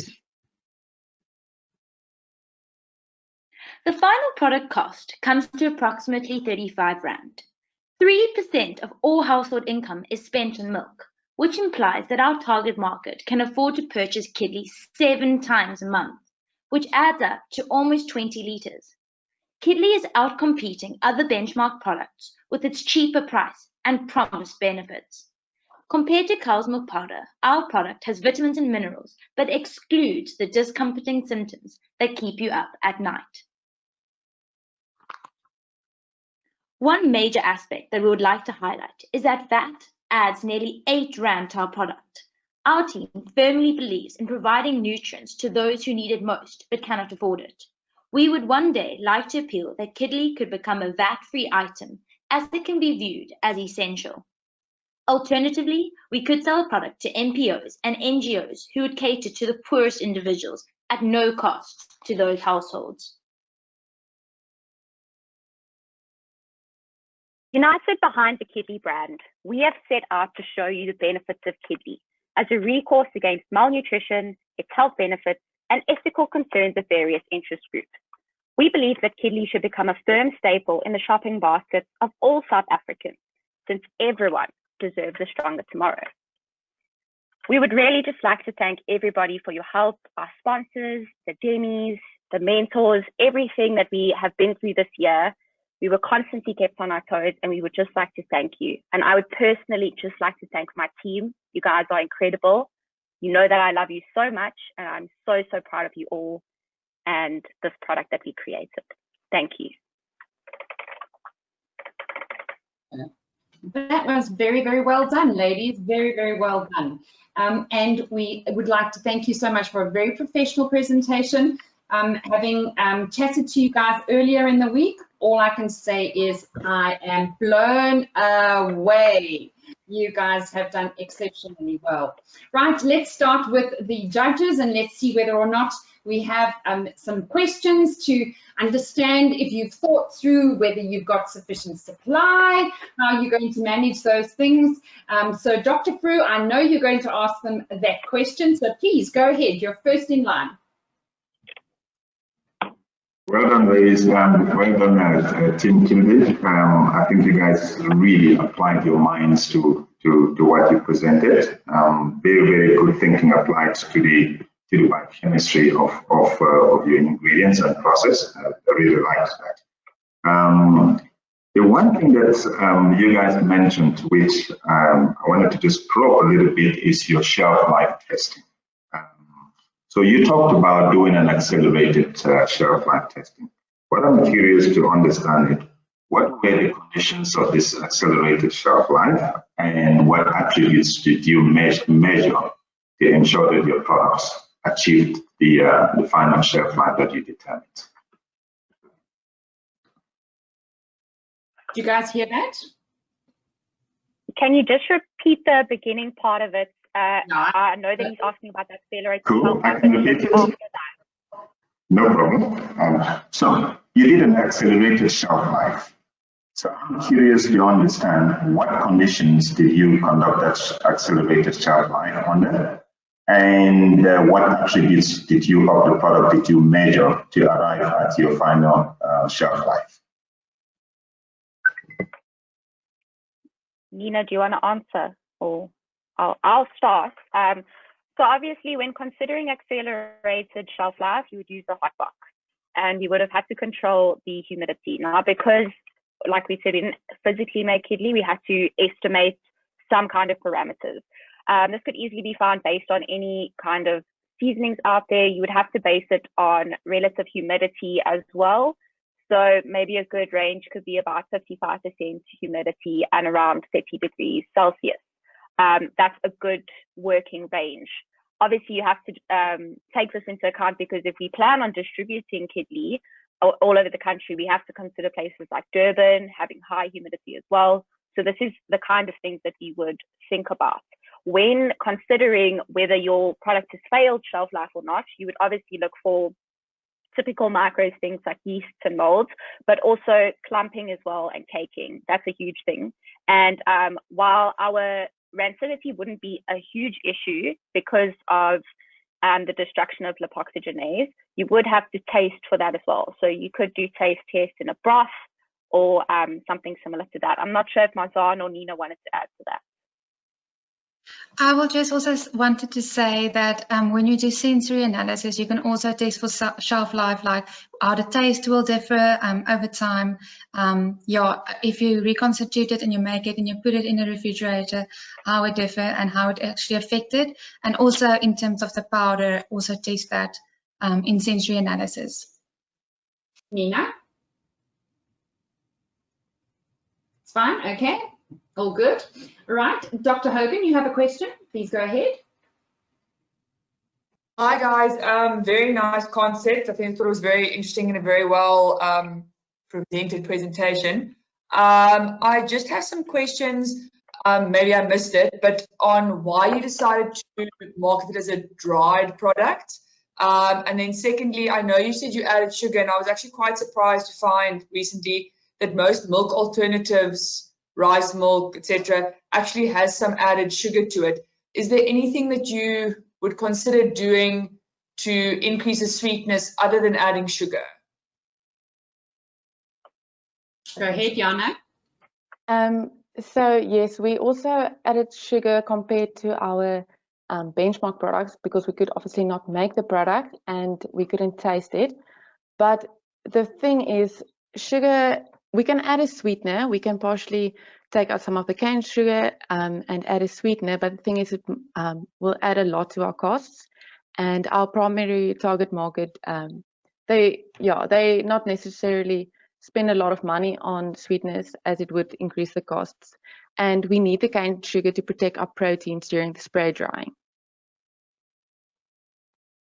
Perfect. Colleen, would you like to pose your question to the team? Sorry, I just wanted to add on. Oh, sure, go first. Nina, sorry. Nikki, I think you asked why we chose the dried product. So we considered that a lot of people in our target market might be living in rural areas that are further away from shops. So the option to purchase something and not have to go into the shops as frequently is obviously something we wanted to touch on. But also having a powdered product reduces our transport costs. It reduces the secondary packaging costs as well. So we're all about keeping this price low so that our consumers can afford it. So that was a driving reason to not have them go into shops unnecessarily or too many times per month. So that was one of it, and to have that longer shelf life. So. Okay, thanks. And I just wanted to add on to that, like if they wanted to buy in bulk and then they can store it, they don't need a refrigerator or fridge to store it in. So that also saves them money and energy. So they can just store it at room temperature and it will not affect the product at all. Great, thank you. Colleen, would you like to pose your question to the team? Sure. So thanks, guys. Really exciting idea. Just a question. You guys are using what you said is a white kidney bean as your raw material. Is this actually grown in South Africa? Yes, yes, it is. Does it go by any other name? Because quick Google search and I can't find it. Cannellini beans. Yes, that is actually where we got our name, from kidney and the leaf from cannellini. So. Okay, all right. Yeah. So then maybe just a question, why not rather explore something like a cowpea, which is heavily indigenous to South Africa, and is something that the government is actively trying to sort of like push farmers to grow more of and create an industrial sort of like pool for this product?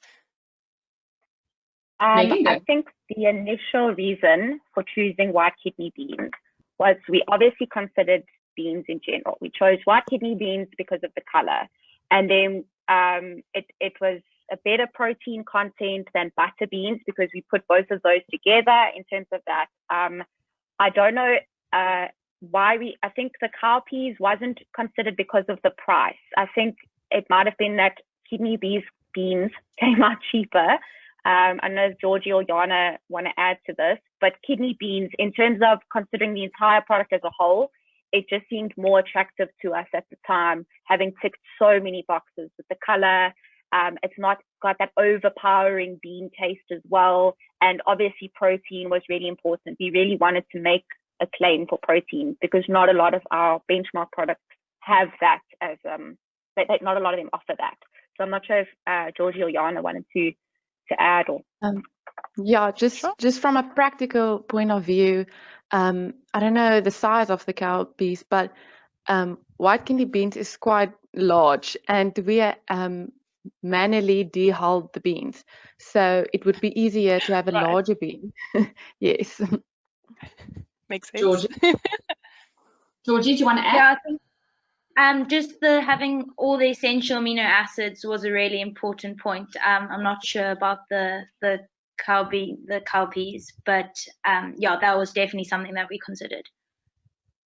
Well, I think thank you so much, Colleen. I think it's a good point. If you can get the government to pay you to make the product, isn't that even a better option? Maham, go ahead. Just wanted to add on to that, white kidney beans also contain no allergens. So that also had a benefit to our product. Perfect. Lisa, your question to the team. You guys are getting grilled. My question is around in your market data. You saw that many of your target consumers had never tried a milk alternative. How will you go about helping them to notice and getting an attraction for your product, overcoming that whole lack of understanding or having ever tried something like this before? Megan, go ahead. Sorry, I'm answering a lot of questions here. I think I'm just excited about our product. So I think the main thing is it's a powdered alternative. So hopefully you would stock it next to powdered cow's milk. It's attractive, it's bright green. We've done research on its packaging to our consumer, to our market. So we've chosen everything to kind of attract that kind of person that we're looking for. But aside from that, we also spoke about it in our SWOT analysis. By offering this as a supplement through NGOs and NPOs, it really creates like a liking for the product. If you're offering this to children and you remember something from your childhood, I mean, I think about when I was a kid, I used to drink Mina Moo milkshakes. If I see one of those today, I'll go crazy. I'll go buy one immediately. I absolutely love them. So I think developing that future market is really something that we want to play on. Giving it to children through the NPOs and NGOs is really something interesting. Obviously, we did do a lot more extensive research in our written reports, but we chose to go through retail just because we have the data to show ShopRite would be a great place to do it. But getting them interested, getting them on board with it, I think definitely the NPOs and NGOs would be a great place for us to start, if that answers your question. Great, thank you. Yes, there's another person. Thank you. There's another marketing person who's asking you these questions and particularly wanted to know how you're going to take on the big brands like Nido, for example, on the retail space. So I think you've given some thought to that. So great. Karen, you have a question. Very well done, team. Well done on the product. My question is relating to the name, Kidly. So my immediate reaction was it's for kids. It was made for kids, which is potentially an issue with regards to it being a claim related, that it's suitable specifically for children, especially where it's being sold on the shelf, and also 991 regulations for infants and young children, which is very, very strict, not marketing to children under the age of 3 specifically. I just wanted to hear your thoughts on that.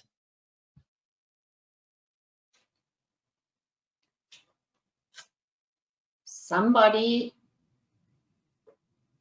Okay, Jana, you go. So yes, the name sounds like kid as in children, but yeah, like Marjan said, the kid actually comes from white kidney beans. And our primary target market includes the entire family, and that includes the children as well. So yes, it is stated on the packaging, not for infant feeding, but that does not exclude children. So this product is suitable for children. Obviously, with the chocolate variant as well, it is a suitable treat for a child, as well as adults. But the name was not specifically chosen just for children. But I think some constructive feedback, right? Marzan, I'm going to move on to the next one if you don't mind, because the next question is a really hard one. In fact, it's a double barrel. Okay, so for the chemist person, why did you decide to use the Kaldal method over the Dumas method? Charlotte, sorry, I can't hear you.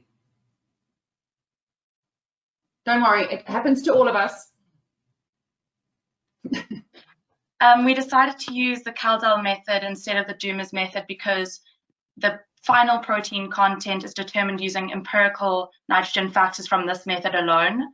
It is also the most used method, and it involves a digestion, distillation, and titration step. And it's also got high precision and good reproducibility. Yeah, that's why we decided to use it.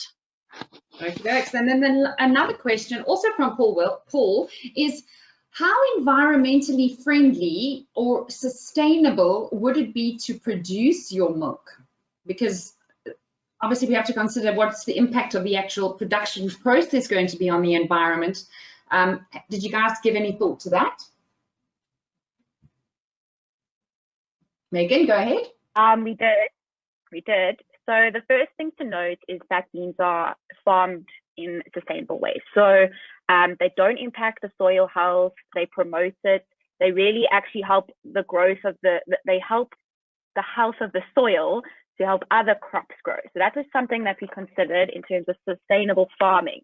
But aside from that, because we made a dried product, we considered freeze drying as well. And we compared freeze drying and spray drying, and it was shown that freeze drying takes up more energy and it's also more expensive. So that's why we went to spray drying, because it's less energy, it's less cost to energy, so it's more energy efficient, sorry. So that was also one of the reasons we chose. We also chose to exclude the blanching step, as it was, we thought about doing it, but because it would use water that was unnecessary, because whatever the blanching step would do would be negated or would be addressed, through other steps.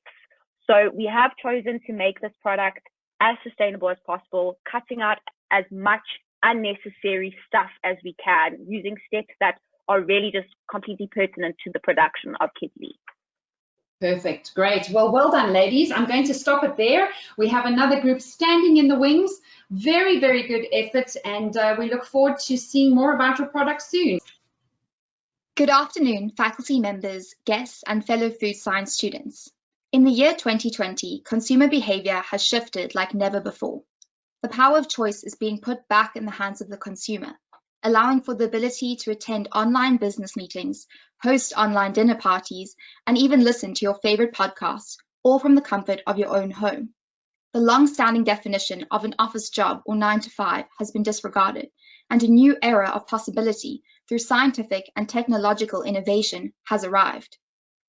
In the past, the need for animals to produce food for human consumption has been seen as an indispensable part of the global food system. However, with increased consumer awareness and the demand for food industry transparency, the exposure of livestock intensification systems and the steady rise in foodborne illnesses cannot be overlooked. Whilst the demand in vegan food products within the South African market was apparent, the absence of a vegan liquid egg alternative remained. To mimic the unique functional and biochemical properties of a chicken egg presented a hurdle for which the South African food industry had not yet achieved. It is with great pride that I introduce to you today New Yolk, a vegan liquid egg alternative, produced predominantly from locally grown green mung beans and upcycled aquafaba. It remains accessible for individuals who are plant-based, vegan, suffer from an egg allergy or intolerance, and are environmentally conscious. New Yolk utilizes no ingredients of animal origin, contains a low cholesterol content, remains gluten-free, egg-free, and provides an adequate plant protein source of 15.4 grams per 100 gram of the liquid product. It may successfully be used for both direct and indirect application. Direct cooking of the product onto a preheated pan may produce some of your favorite breakfast options, including fluffy scrambled eggs, omelets, and even French toast. Yet indirectly, the product may be successfully incorporated into cake batters, meringues, flapjacks, and other baked goods. The New York primary target market was a South African, plant-based millennial or Gen Z individual who lived in cities and inner-city suburbs, ranged in the middle to upper SEM, and enjoyed leading a fast-paced lifestyle, while still being sustainable and environmentally conscious. The Gen Z and millennial audience formed an accumulative total of 62.2% of the South African population, providing a substantial market for product profitability. A detailed depiction of our secondary target market can be seen. It is in light of the global debate about climate change and environmental degradation that trend forecasting for 2020 to 2021 saw movements such as plant-based, vegan, ethical consumerism, holistic health, shop local, and upcycle as key role players for the food and beverage industry. Our market surveys showed that 91% of the reviewed target market are inclined to purchase a product such as New York for an increased premium as it was of higher value, ethically sourced, and climate friendly. The need for the millennial and Gen Z consumers to have access to quick, on-the-go vegan breakfast options was amplified through the target market survey, whereby 84% of the audience stated that they considered their lifestyles to be somewhat to very fast-paced, and that 82% of the individuals typically spent 10 to 20 minutes preparing their breakfast each morning. We have identified three main competitors. The first one being an egg replacer product, costing roughly R172.90 per 500 ml. This product is not a good source of protein. It is, however, lactose-free and low in fat. Next, we have a liquid vegan egg, which costs R160 per 500 ml. This product is the main inspiration for New York. It is low in fat and not available on South African supermarkets. Lastly, we have a whole vegan egg, which costs R243.50 per 500 ml. This product is quite expensive and also not available on South African supermarkets. Our product, New York, is a cheaper and locally produced product, costing roughly R70.69 per 500 ml.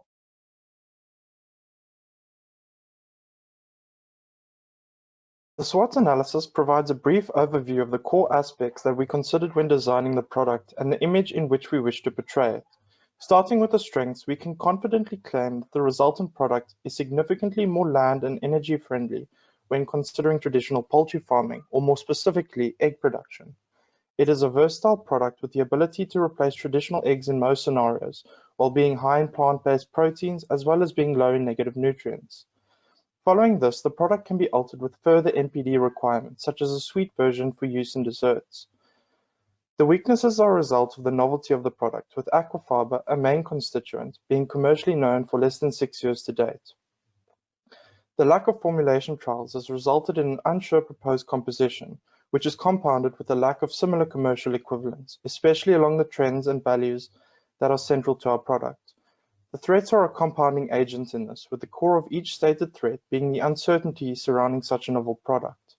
We believe these can be solved with the opportunities encompassing the inclusion of this product in further vegan products, as well as promoting exposure through the absolute versatility of the product. The chemical analysis forms part of the pre-formulation calculations, follows through the testing phases, and several methods of analysis are used further during quality assurance testing. The nutritional table that follows is an estimated description of the nutritional facts obtained via nutritics following the proposed formulation. This, however, carries less significance due to the untested nature of the product. The claims that can be made for New York include vegan and gluten-free. In order to claim vegan, all ingredients used must be from a plant, fungal, algae, or bacterial origin. The statement gluten-free can only be made on foods as defined by Codex standards, where the food sold or distributed to the final consumer contains no more than 20 milligrams per kilogram of gluten, and it is only permitted on foodstuff that does not contain any of the species of the significant cereals.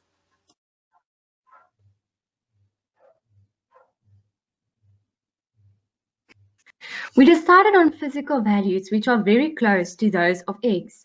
These values included a pH of 6.5 to 7.5, a water activity of 0.97, color, this could be determined by a consumer panel, and a viscosity of 0.028 pascals at 25 degrees Celsius.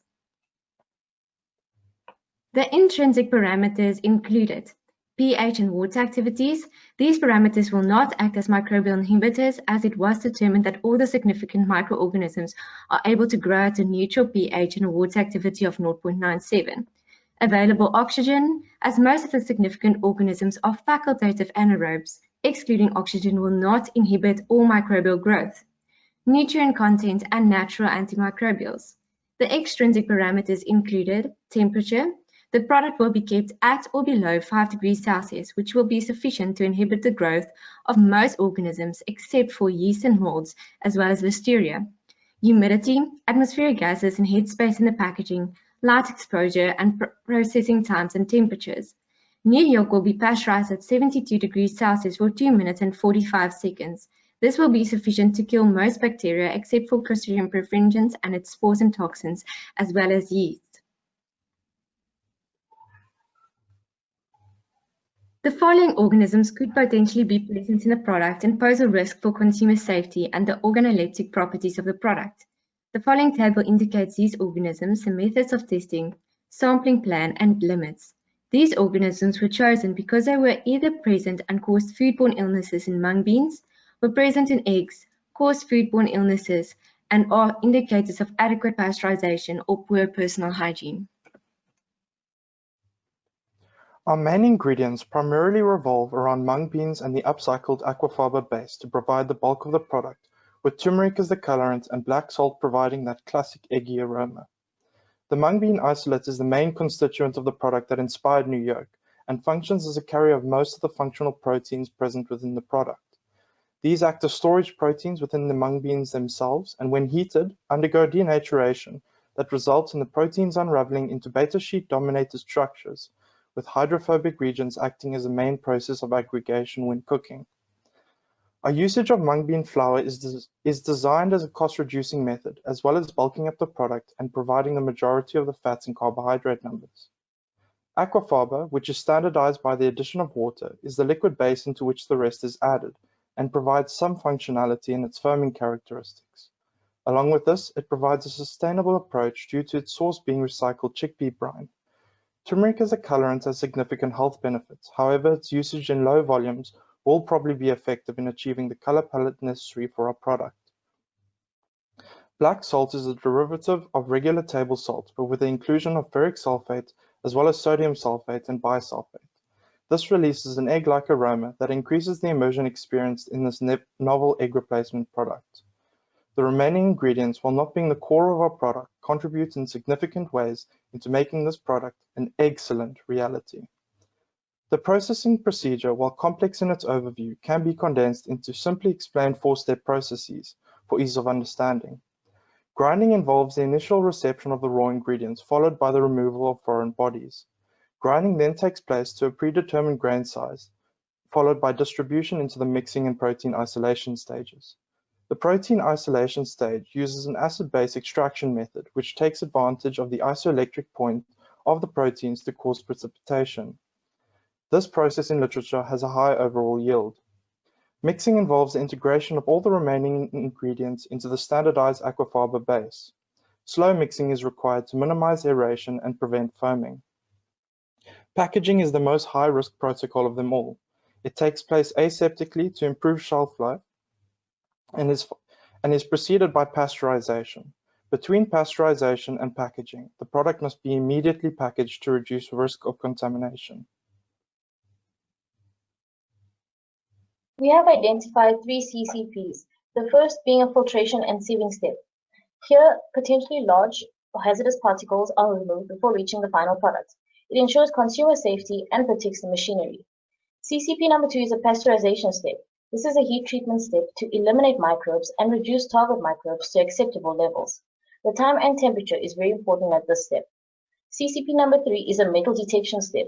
Metal contaminants are removed. It ensures product and consumer safety, and the potential for metallic contamination is removed. Hazard controls potential hazards during the food production process to produce a safe food product that does not contain an enormous amount of toxins or pathogenic microbes that can cause serious harm to the consumer. When analyzing the hazards, we are concerned about the chemical, biological, and physical hazards in terms of the hazard plan. Examples of physical hazards that were identified to produce new yolk include plastic of packaging, foreign objects, metals, hair and jewelry, dust, and broken packaging. Potential chemical hazards include allergens and detergent residues. Some of the microbes, also known as biological hazards that may cause spoilage in this liquid product include Salmonella, E. coli, yeast and molds, and Staphylococcus aureus. These microbes may be reduced by processes such as pasteurization and proper sanitation. The hazard process relies on the correct implementation of PRPs and CCPs. The aim of a PRP is to promote basic conditions that are necessary to ensure a hygienic environment through the food chain in order to produce safe food products for human consumption. The PRPs that will be followed during the production of new yolk include the following on the slide.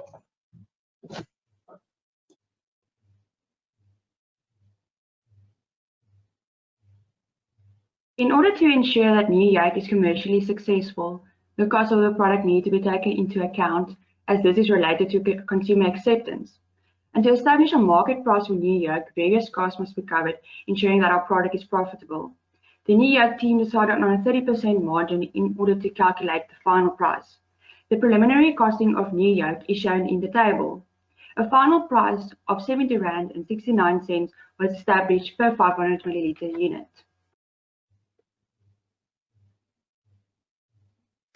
There are no specific regulations for imitation egg products. Thus, the key legislation that applies to new yolk will be highlighted. New yolk compiled with SANS 289, which are the labeling requirements for prepackaged products.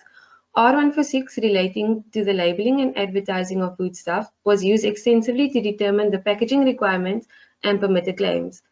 Regulations for preservatives, antioxidants, and miscellaneous additives in foodstuff require the use of Codex Alimentarius General Standard for food additives and was used to determine which additives are acceptable to be used for specific products. This was used to determine whether the additives used for new yolk were actually permitted. Through careful consideration of size, sustainability, affordability, transportation, aseptic processing, and availability, the choice of packaging was decided upon. A Tetra Brick 500H with a bio-based heli-cap closure was selected. The carton was 500 milliliters in volume with a total weight of 12 grams per individual box. Tetra Brick is a laminated carton made from paperboard, aluminium foil, and 3 layers of polyethylene polymers, where each layer fills a specific role. The primary packaging polyethylene polymer layer within the packaging provided a barrier of protection to extrinsic properties, such as moisture mitigation, relative humidity, and temperature fluctuations. The aluminium foil layer was an excellent source of protection from both moisture and microbial spoilage. It helped to maintain the nutritional value of the product, prevent volatile aromas, and maintain product flavor. New yolk would need to be stored on a refrigerated shelf and was therefore differentiated based on color from the intimidating array of food products which already existed. Thus, in order to stand out, we opted for an olive green carton color design, which would immediately attract the consumer's attention. The color green is associated with words such as natural, health, security, and organic. All words suggested feelings we would want our consumer to associate with the brand. The carton was incredibly environmentally friendly, from material selection, made up of 75% recycled paperboard, to the shape of the carton, which allowed for 99% pallet optimization during transportation, as well as improved stackability. All aforementioned factors significantly decreased the carton's environmental impact and improved the brand transparency.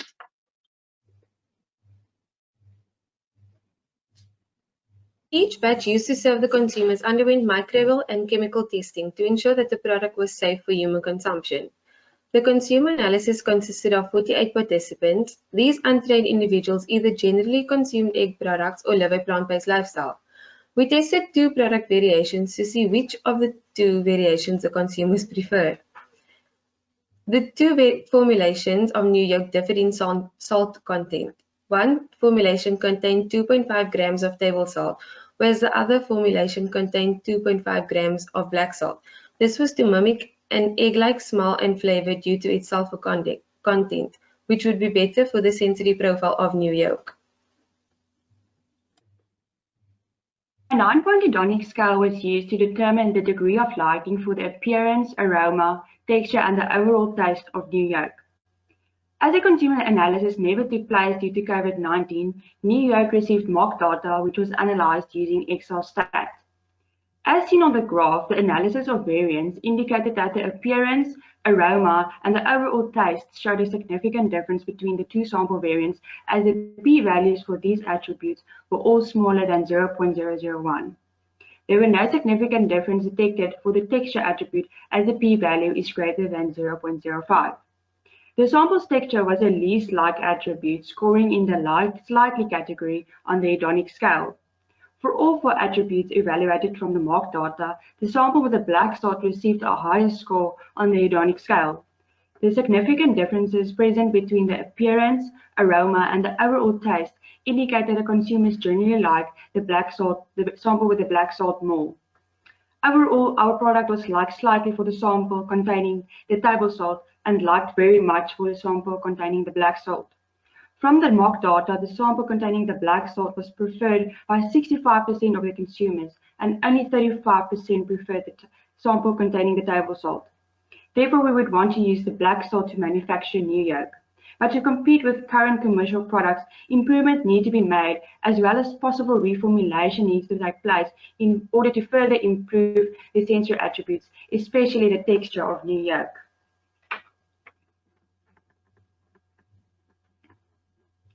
As a new yolk team, we identified a few recommendations that could further improve our product. More time should be spent on the formulation process, especially to increase the mung bean flour ratio in order to improve the sensory characteristics, as well as possibly reducing the cost of new yolk. The addition of the sulfur-containing amino acids methionine and cysteine could be considered, as these are the only 2 amino acids lacking in our product to make a protein claim. As the manufacturing process of new yolk is quite labor-intensive, especially with regards to the grinding, protein isolation of the mung beans, automation of the process would make it much more efficient. To end, I pose to you a question that all food and environmental scientists have the obligation to answer. With 9.7 billion people expected to inhabit the planet by 2050, how may we ensure safe, nutritious, and affordable food? Time is running out, and intensive animal agricultural practices may no longer sustain our planet and its people. Our product, new yolk, remains an incredible solution to provide a local, vegan liquid egg alternative, appropriate for both the health-conscious individual as well as food companies. It maintains a modified nutritional composition, making it accessible to the dietary requirements of the population, and promotes sustainable agricultural practices. New yolk delivers an opportunity to minimize conventional food loss and inefficient feed-to-food ratios, improve food safety, and become a local leader in the global demand for plant-based proteins. The time is now, and it requires the equal effort of 2 entities. For it remains the responsibility of food industries to begin to redefine value, and equally so, it is the role of the consumer to understand the impact that their food purchases may play. In 2020, it's time to choose new yolk, a solution which sustains. We would just like to extend a very big thank you to every member of the Food Science faculty for their continued support over the 4 years, but more specifically for the immense challenge that is this new product development project. We would also like to extend our unending thanks to the companies that participated in making this project a success. Thank you.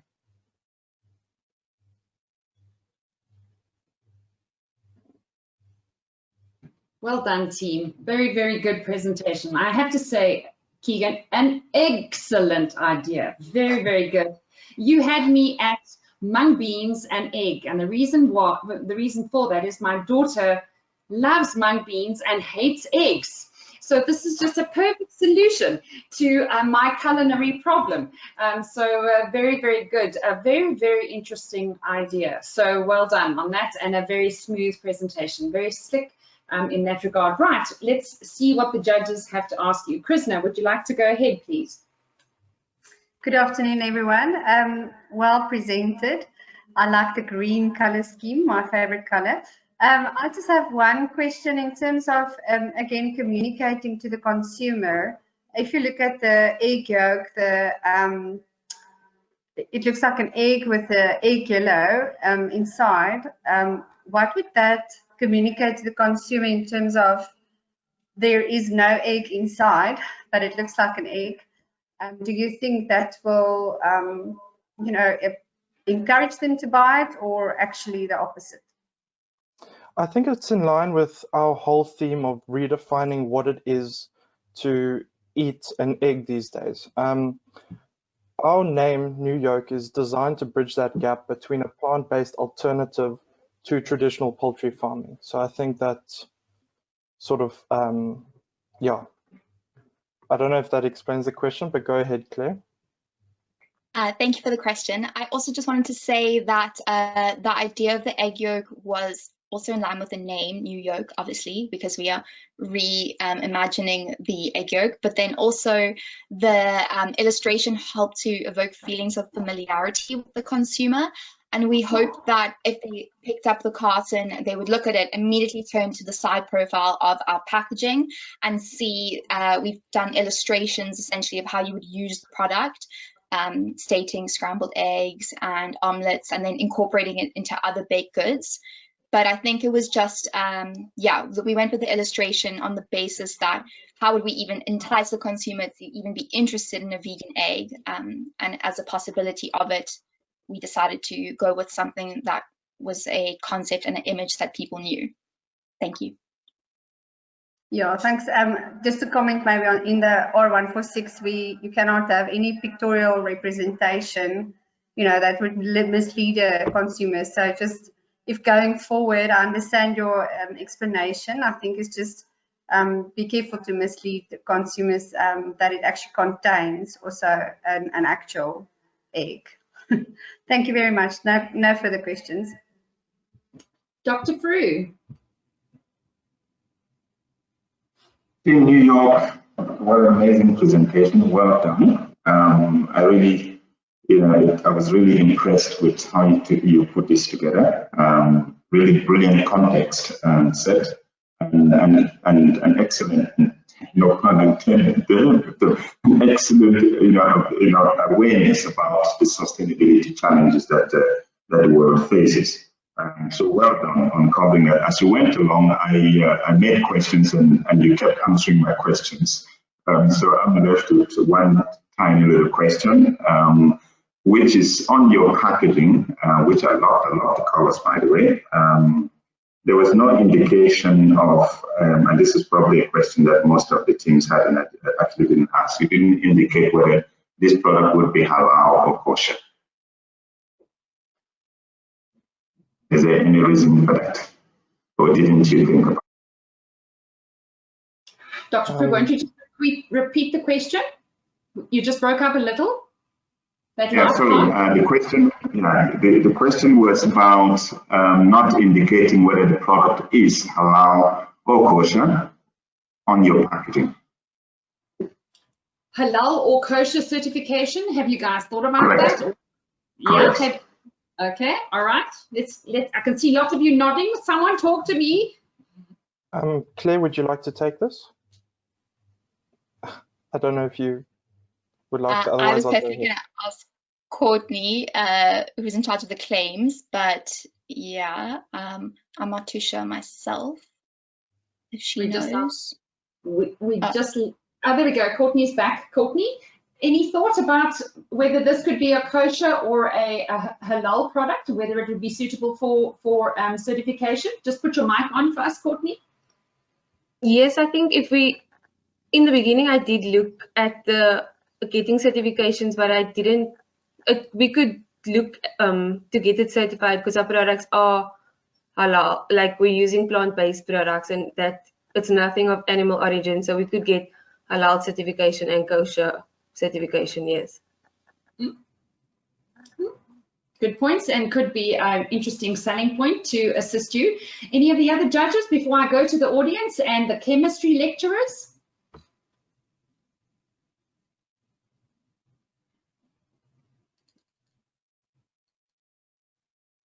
Right, you got an easy round. It looks like being, you know, team number 6 is easy. I'm never sure if it's better to be first or last. Okay, let's. There's a couple of questions here specifically regarding your pricing. So the price benchmark you were comparing with free range eggs. Are we talking the 500 ml? I'm not sure if I'm understanding Amber's question correctly, but just in relation to, you know, how you pitch the pricing in relation to free range eggs. Were you referring to 500 mils of the product, or how did you do that comparison? So each of our cartons will contain 500 mils of the product.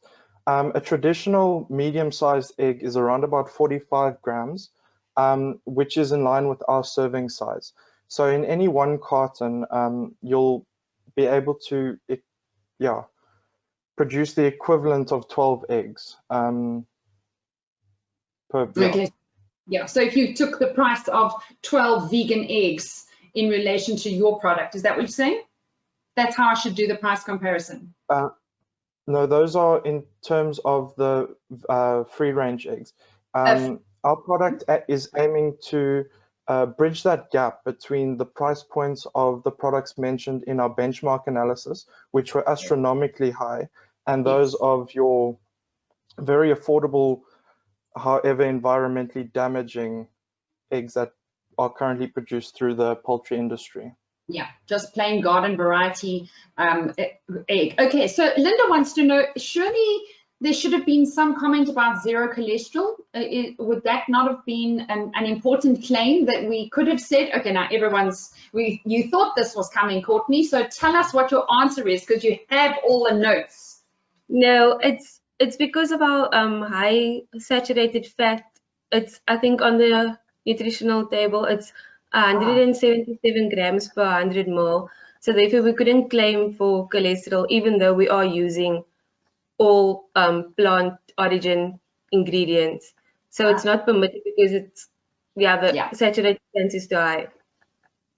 Yeah, very good point, very good point. Does it have the same nutritional composition as an egg in comparison? I mean, is it eggs for eggs? Apples for apples, eggs for eggs? We try to get it as close as possible through our design formulation. There are some discrepancies here and there, but it's never going to be a perfect process. With further formulation trials, I'm sure we could get it closer, but at the moment it's roughly 70 to 80% in reference. Okay, right. So now some chemistry questions. You knew they were going to come. So how would you, if you had access to the lab, which obviously you don't do, how would you determine or would have determined the viscosity of the product? I'm not quite sure what the apparatus is called, but it's that one where you have the cup and the bar, which is inserted and then rotated, and the resistance is used to determine the viscosity of the liquid. Isn't it a rotational viscosity, I think? No? Well, I'm not sure. You know that your chemistry lecturer. Anya, what did you say, Paul? The viscosity. So I'm just on the question correctly. Yes. Did I? Okay. We're going to use a rapid visco analyzer. Sorry, I just quickly had to get my notes.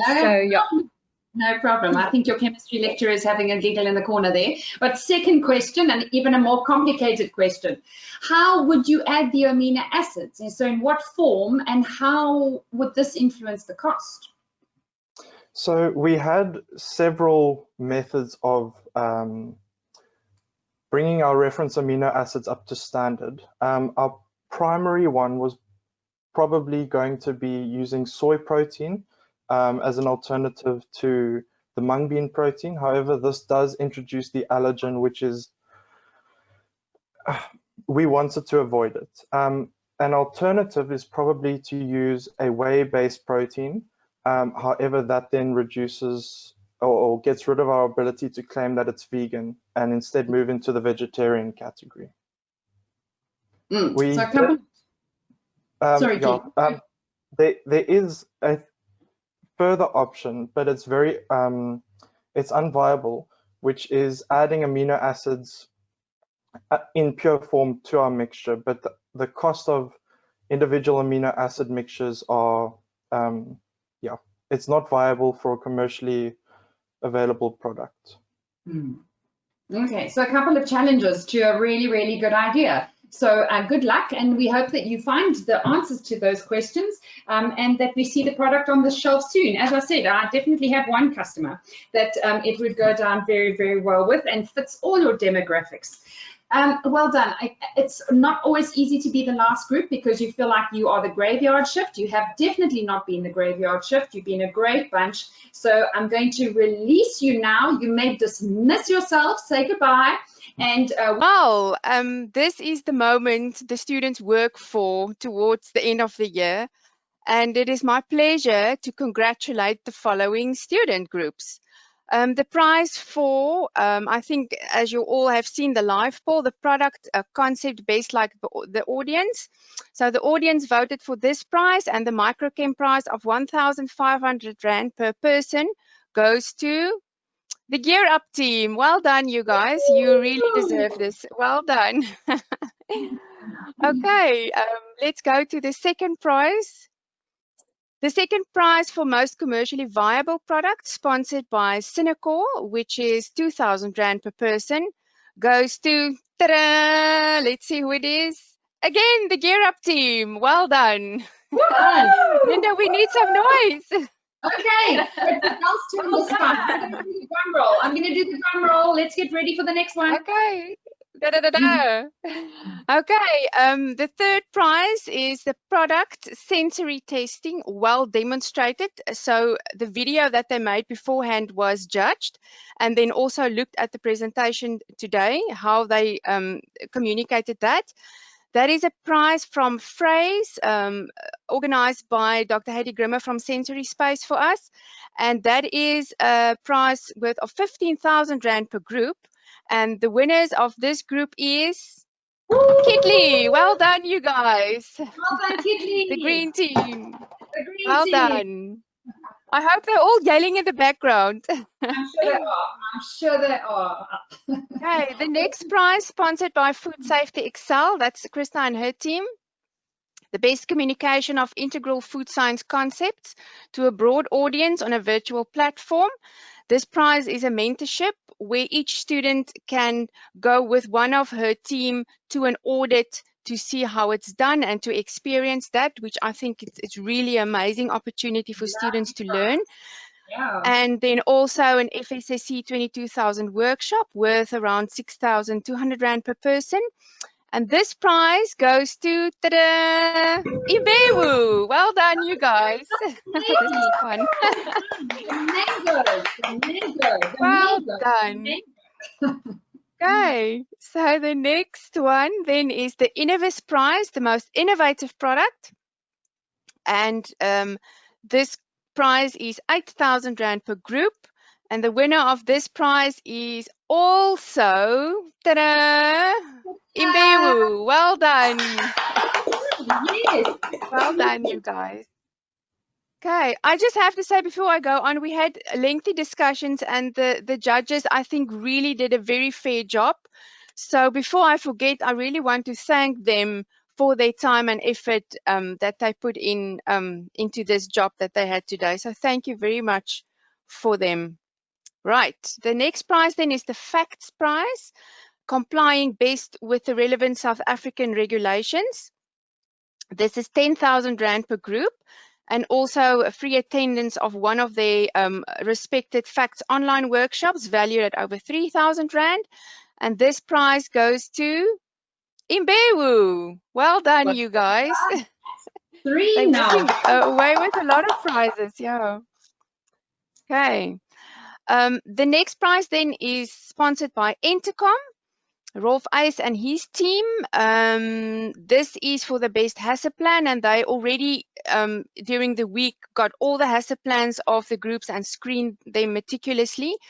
So this prize is then a customized virtual workshop or a food safety standards customized workshop with 2,300 Rand per person.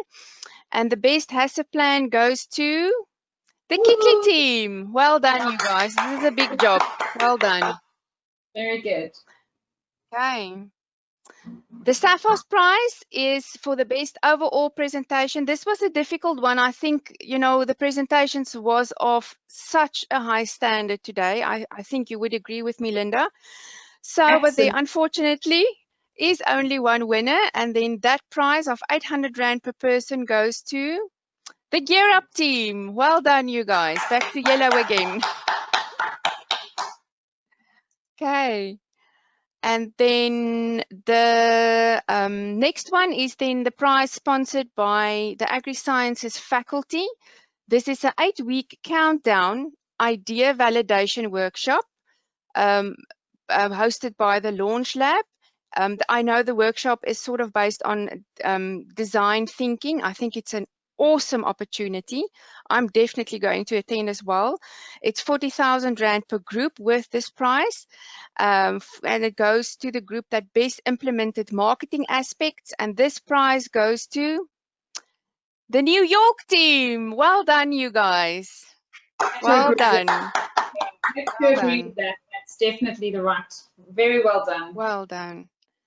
And then go over to the packaging. So this is the third last prize then. So the IPSA awards, or the judges did their job last week already. So I knew for a week now almost who the prize winners is for this. This is for the bronze certificate for the Food Science and Technology Student Gold Pack Awards. It's a certificate that we will organize for you guys, and 1,000 Rand per group. And this award goes to Imbewu. Well done, you guys. Right. Then the silver IPSA Student Gold Pack Award. That's also sponsored by the Institute of Packaging. Certificates and 2,500 Rand per group goes to the Kitli team. Well done. Well done. A lot of green. Lots of green. Yeah. And then the gold trophy for the Student IPSA Gold Pack Awards, certificates and 5,000 Rand per group then goes to the Gear Up team. Well done, you guys. You had great graphics. Well done, and all of the other aspects that the judges had to look at. And this is then everything from me. From my side, I just want to say again, thank you. Tot ziens, goodbye, salakakule. I hope you all have a wonderful day, and thank you for attending. I think there was almost still 200 people attending now, the graveyard session. So thank you very much. Linda, over to you. Thank you, Maricel. Yes, we still have 180 people, and I would like to hear all 180 people say something. So I'm unmuting all of you, and I want to hear you give us a really, really good applause. Come on then, off you go. Come on, I want to hear you. I can hear you. Ooh, that's good, right?